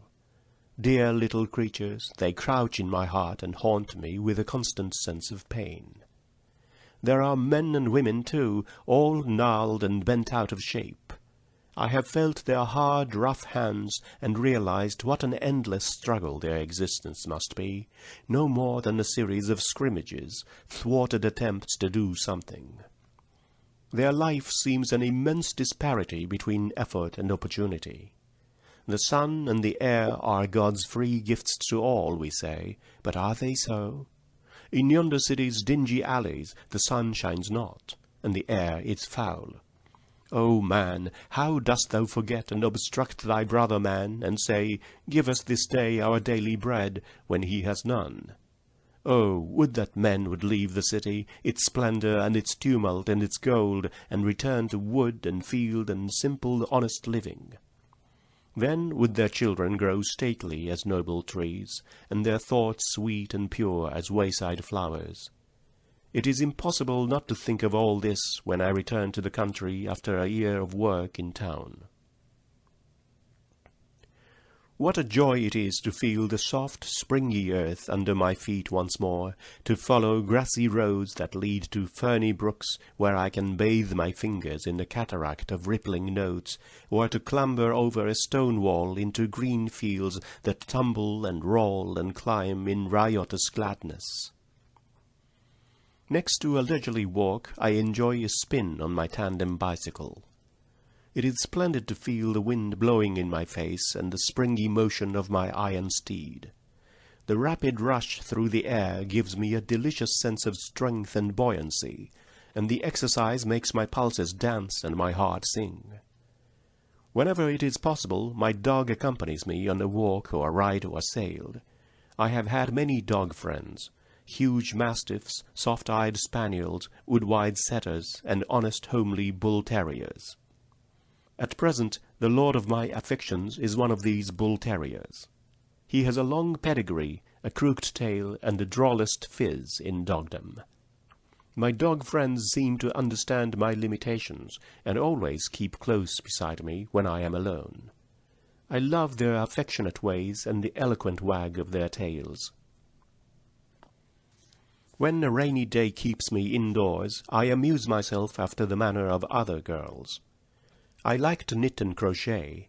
I read in the happy-go-lucky way I love, here and there a line, or perhaps I play a game or two of checkers or chess with a friend. I have a special board on which I play these games. The squares are cut out, so that the men stand in them firmly. The black checkers are flat, and the white ones curved on top. Each checker has a hole in the middle, in which a brass knob can be placed to distinguish the king from the commons. The chessmen are of two sizes, the white larger than the black, so that I have no trouble in following my opponent's maneuvers by moving my hands lightly over the board after a play. The jar made by shifting the men from one hole to another tells me when it is my turn. If I happen to be all alone and in an idle mood, I play a game of solitaire, of which I am very fond. I use playing cards marked in the upper right-hand corner with braille symbols which indicate the value of the card. If there are children around, nothing pleases me so much as to frolic with them. I find even the smallest child excellent company, and I am glad to say that children usually like me. They lead me about and show me the things they are interested in. Of course, the little ones cannot spell on their fingers, but I manage to read their lips. If I do not succeed, they resort to dumb show. Sometimes I make a mistake and do the wrong thing.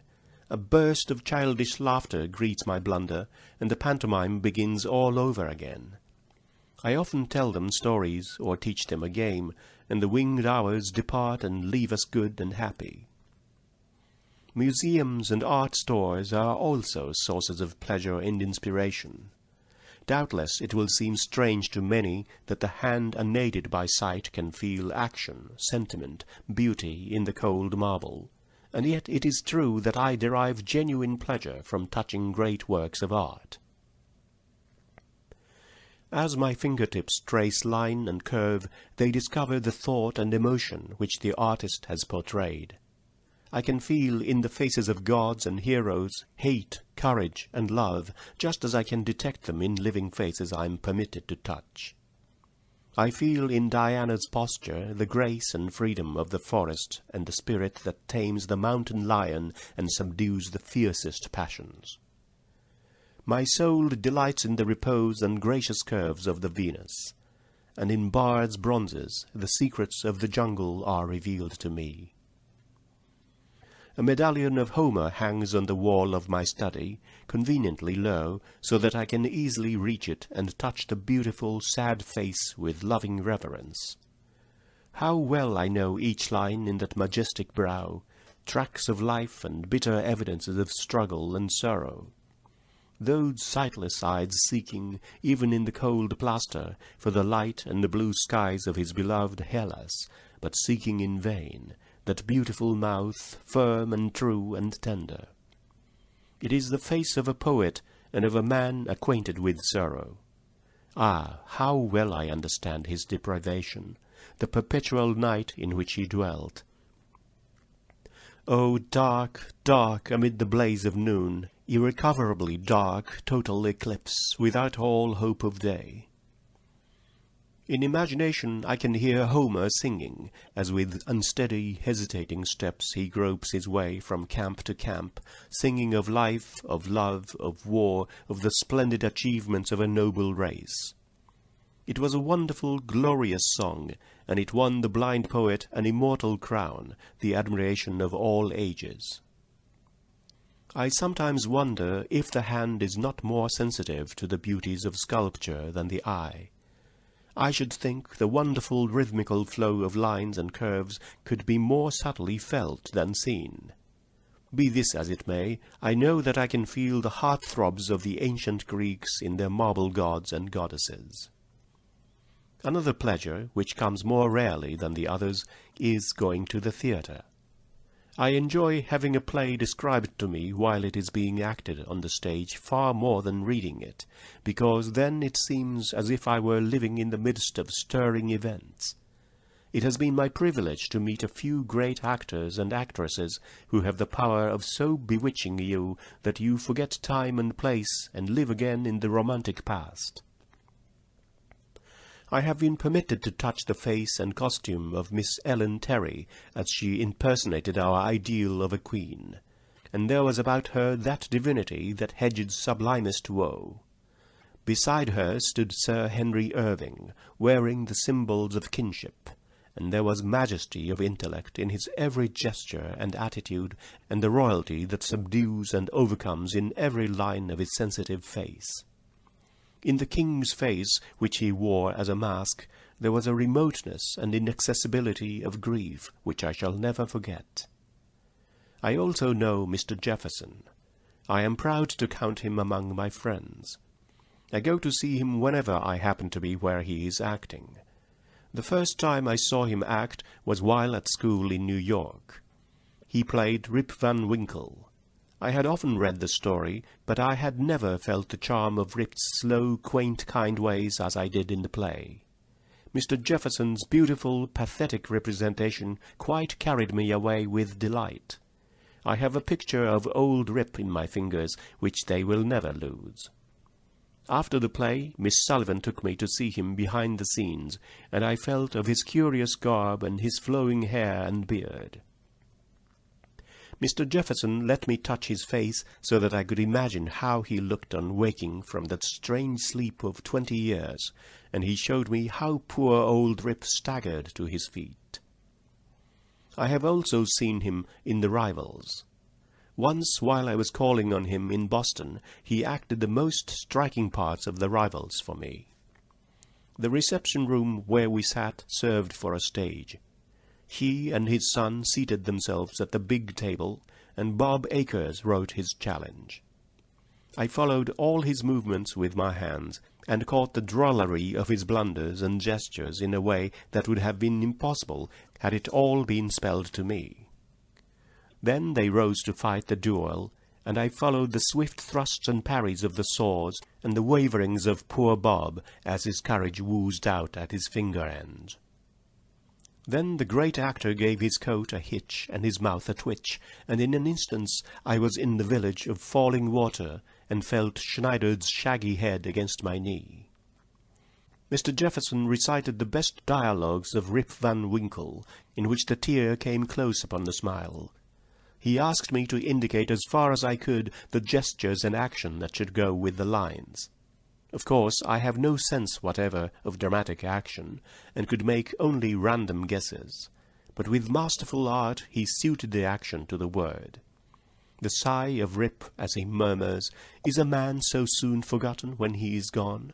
The dismay with which he searches for dog and gun after his long sleep, and his comical irresolution over signing the contract with Derrick, all these seem to be right out of life itself, that is, the ideal life, where things happen as we think they should. I remember well the first time I went to the theatre. It was 12 years ago. Elsie Leslie, the little actress, was in Boston, and Miss Sullivan took me to see her in The Prince and the Pauper. I shall never forget the ripple of alternating joy and woe that ran through that beautiful little play, or the wonderful child who acted it. After the play I was permitted to go behind the scenes and meet her in her royal costume. It would have been hard to find a lovelier or more lovable child than Elsie, as she stood with a cloud of golden hair floating over her shoulders, smiling brightly, showing no signs of shyness or fatigue, though she had been playing to an immense audience. I was only just learning to speak, and had previously repeated her name until I could say it perfectly. Imagine my delight when she understood the few words I spoke to her, and without hesitation stretched her hand to greet me. Is it not true, then, that my life, with all its limitations, touches at many points the life of the world beautiful? Everything has its wonders, even darkness and silence, and I learn, whatever state I may be in, therein to be content. Sometimes, it is true, a sense of isolation enfolds me like a cold mist as I sit alone and wait at life's shut gate. Beyond there is light and music and sweet companionship, but I may not enter. Fate, silent, pitiless, bars the way.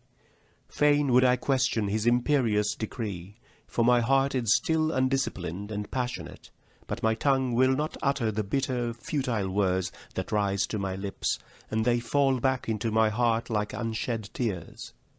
Silence sits immense upon my soul.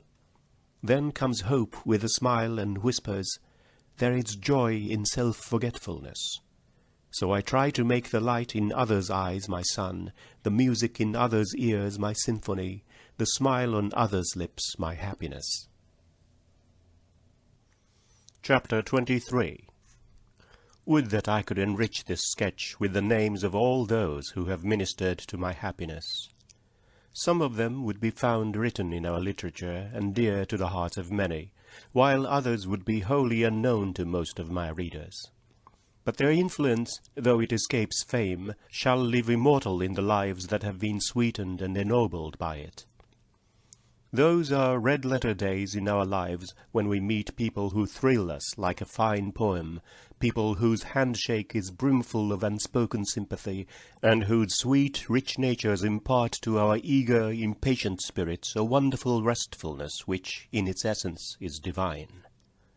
The perplexities, irritations, and worries that have absorbed us pass like unpleasant dreams, and we wake to see with new eyes and hear with new ears the beauty and harmony of God's real world.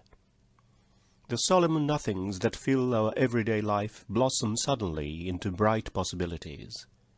In a word, while such friends are near us, we feel that all is well. Perhaps we never saw them before, and they may never cross our life's path again, but the influence of their calm, mellow natures is a libation poured upon our discontent, and we feel its healing touch, as the ocean feels the mountain stream freshening its brine. I have often been asked, "Do not people bore you?" I do not understand quite what that means. I suppose the calls of the stupid and curious, especially of newspaper reporters, are always inopportune. I also dislike people who try to talk down to my understanding. They are like people who, when walking with you, try to shorten their steps to suit yours. The hypocrisy in both cases is equally exasperating. The hands of those I meet are dumbly eloquent to me. The touch of some hands is an impertinence. I have met people so empty of joy that when I clasped their frosty fingertips, it seemed as if I were shaking hands with a northeast storm. Others there are whose hands have sunbeams in them, so that their grasp warms my heart. It may be only the clinging touch of a child's hand, but there is as much potential sunshine in it for me as there is in a loving glance for others. A hearty handshake or a friendly letter gives me genuine pleasure. I have many far-off friends whom I have never seen. Indeed, they are so many that I have often been unable to reply to their letters. But I wish to say here that I am always grateful for their kind words, however insufficiently I acknowledge them. I count it one of the sweetest privileges of my life to have known and conversed with many men of genius. Only those who knew Bishop Brooks can appreciate the joy his friendship was to those who possessed it. As a child I loved to sit on his knee and clasp his great hand with one of mine, while Miss Sullivan spelled into the other his beautiful words about God and the spiritual world. I heard him with a child's wonder and delight. My spirit could not reach up to his, but he gave me a real sense of joy in life, and I never left him without carrying away a fine thought that grew in beauty and depth of meaning as I grew.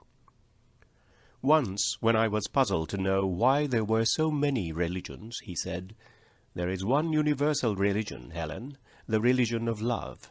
Love your heavenly Father with your whole heart and soul, love every child of God as much as ever you can, and remember that the possibilities of good are greater than the possibilities of evil, and you have the key to heaven." And his life was a happy illustration of his great truth. In his noble soul, love and widest knowledge were blended with faith that had become insight. He saw God in all that liberates and lifts, in all that humbles, sweetens, and consoles. Bishop Brooks taught me no special creed or dogma, but he impressed upon my mind two great ideas, the fatherhood of God and the brotherhood of man, and made me feel that these truths underlie all creeds and forms of worship. God is love, God is our Father, and we are his children. Therefore the darkest clouds will break, and though right be worsted, wrong shall not triumph. I am too happy in this world to think much about the future, except to remember that I have cherished friends awaiting me there in God's beautiful somewhere. In spite of the lapse of years, they seem so close to me that I should not think it strange if at any moment they should clasp my hand and speak words of endearment as they used to before they went away. Since Bishop Brooks died, I have read the Bible through. Also some philosophical works on religion, among them Swedenborg's Heaven and Hell, and Drummond's Ascent of Man. And I have found no creed or system more soul-satisfying than Bishop Brooks' creed of love. I knew Mr. Henry Drummond, and the memory of his strong, warm hand-clasp is like a benediction. He was the most sympathetic of companions. He knew so much and was so genial that it was impossible to feel dull in his presence. I remember well the first time I saw Dr. Oliver Wendell Holmes. He had invited Miss Sullivan and me to call on him one Sunday afternoon. It was early in the spring, just after I had learned to speak. We were shown at once to his library, where we found him seated in a big armchair by an open fire which glowed and crackled on the hearth, thinking, he said, of other days. "And listening to the murmur of the river, Charles?" I suggested. "Yes," he replied, "the Charles has many dear associations for me." There was an odor of print and leather in the room which told me that it was full of books, and I stretched out my hand instinctively to find them. My fingers lighted upon a beautiful volume of Tennyson's poems, and when Miss Sullivan told me what it was, I began to recite, "Break, break, break on thy cold grey stones, O sea." But I stopped suddenly. I felt tears on my hand. I had made my beloved poet weep, and I was greatly distressed.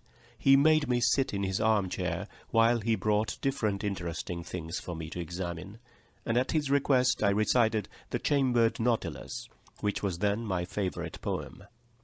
After that I saw Dr. Holmes many times and learned to love the man as well as the poet.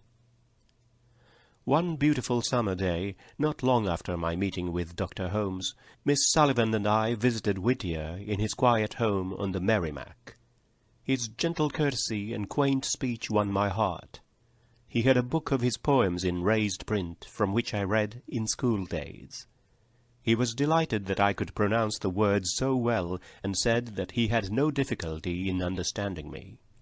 Then I asked many questions about the poem, and read his answers by placing my fingers on his lips. He said he was the little boy in the poem, and that the girl's name was Sally, and more which I have forgotten. I also recited Laus Deo, and as I spoke the concluding verses, he placed in my hands a statue of a slave, from whose crouching figure the fetters were falling, even as they fell from Peter's limbs when the angel led him forth out of prison. Afterward we went into his study, and he wrote his autograph for my teacher and expressed his admiration of her work, saying to me, "She is thy spiritual liberator."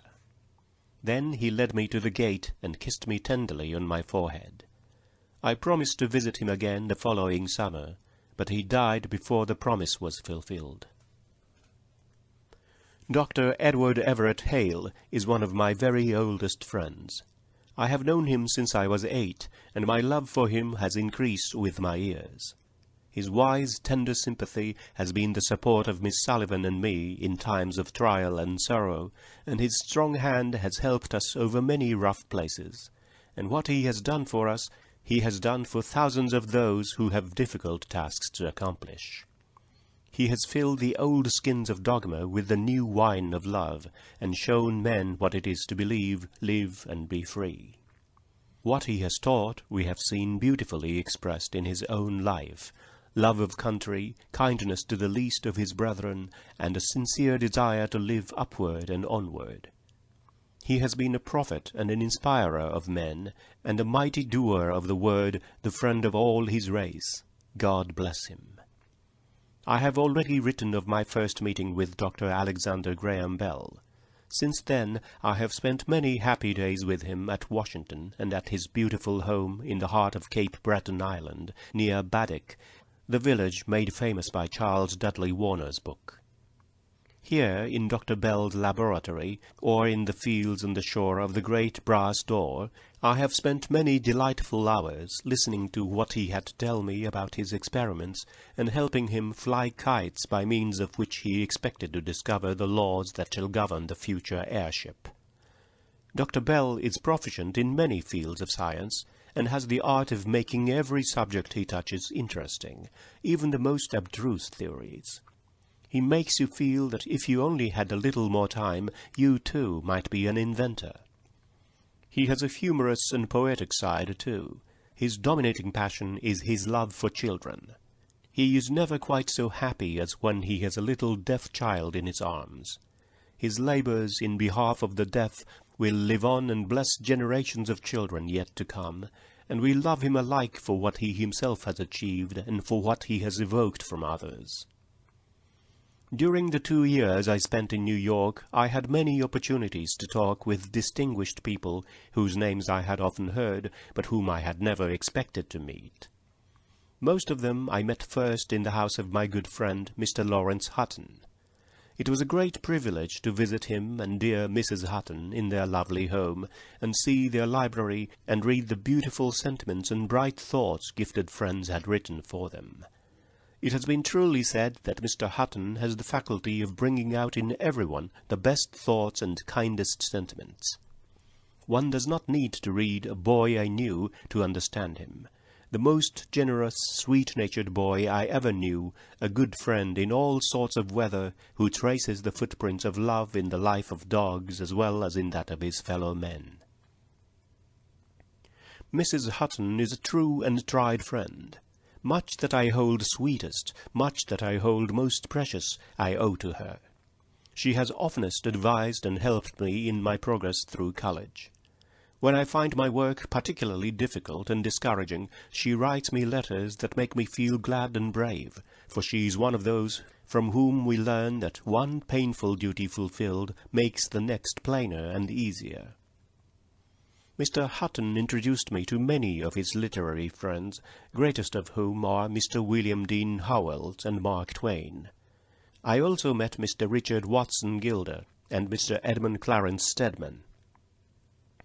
I also knew Mr. Charles Dudley Warner, the most delightful of storytellers and the most beloved friend, whose sympathy was so broad that it may be truly said of him he loved all living things and his neighbour as himself. Once Mr. Warner brought to see me the dear poet of the woodlands, Mr. John Burroughs. They were all gentle and sympathetic, and I felt the charm of their manner as much as I had felt the brilliancy of their essays and poems. I could not keep pace with all these literary folk as they glanced from subject to subject and entered into deep dispute, or made conversation sparkle with epigrams and happy witticisms. I was like little Ascanius, who followed with unequal steps the heroic strides of Aeneas on his march toward mighty destinies. But they spoke many gracious words to me. Mr. Gilder told me about his moonlight journeys across the vast desert to the pyramids, and in a letter he wrote me he made his mark under his signature deep in the paper so that I could feel it. This reminds me that Dr. Hale used to give a personal touch to his letters to me by pricking his signature in braille. I read from Mark Twain's lips one or two of his good stories. He has his own way of thinking, saying, and doing everything. I feel the twinkle of his eye in his handshake. Even while he utters his cynical wisdom in an indescribably droll voice, he makes you feel that his heart is a tender Iliad of human sympathy. There are a host of other interesting people I met in New York. Mrs. Mary Mapes Dodge, the beloved editor of St. Nicholas, and Mrs. Riggs, Kate Douglas Wiggin, the sweet author of Patsy. I received from them gifts that have the gentle concurrence of the heart, books containing their own thoughts, soul-illumined letters, and photographs that I love to have described again and again. But there is not space to mention all my friends, and indeed there are things about them hidden behind the wings of cherubim, things too sacred to set forth in cold print.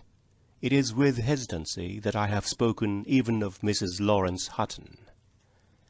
I shall mention only two other friends.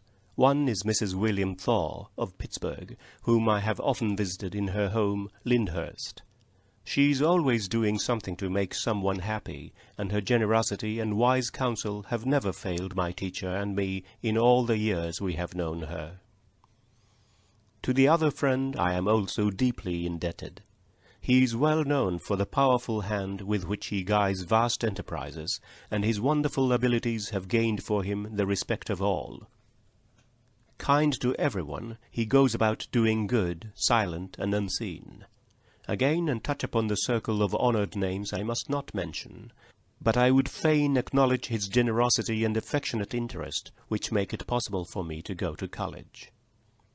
Thus it is that my friends have made the story of my life. In 1,000 ways they have turned my limitations into beautiful privileges, and enabled me to walk serene and happy in the shadow cast by my deprivation. End of chapter 23. End of the story of my life by Helen Keller.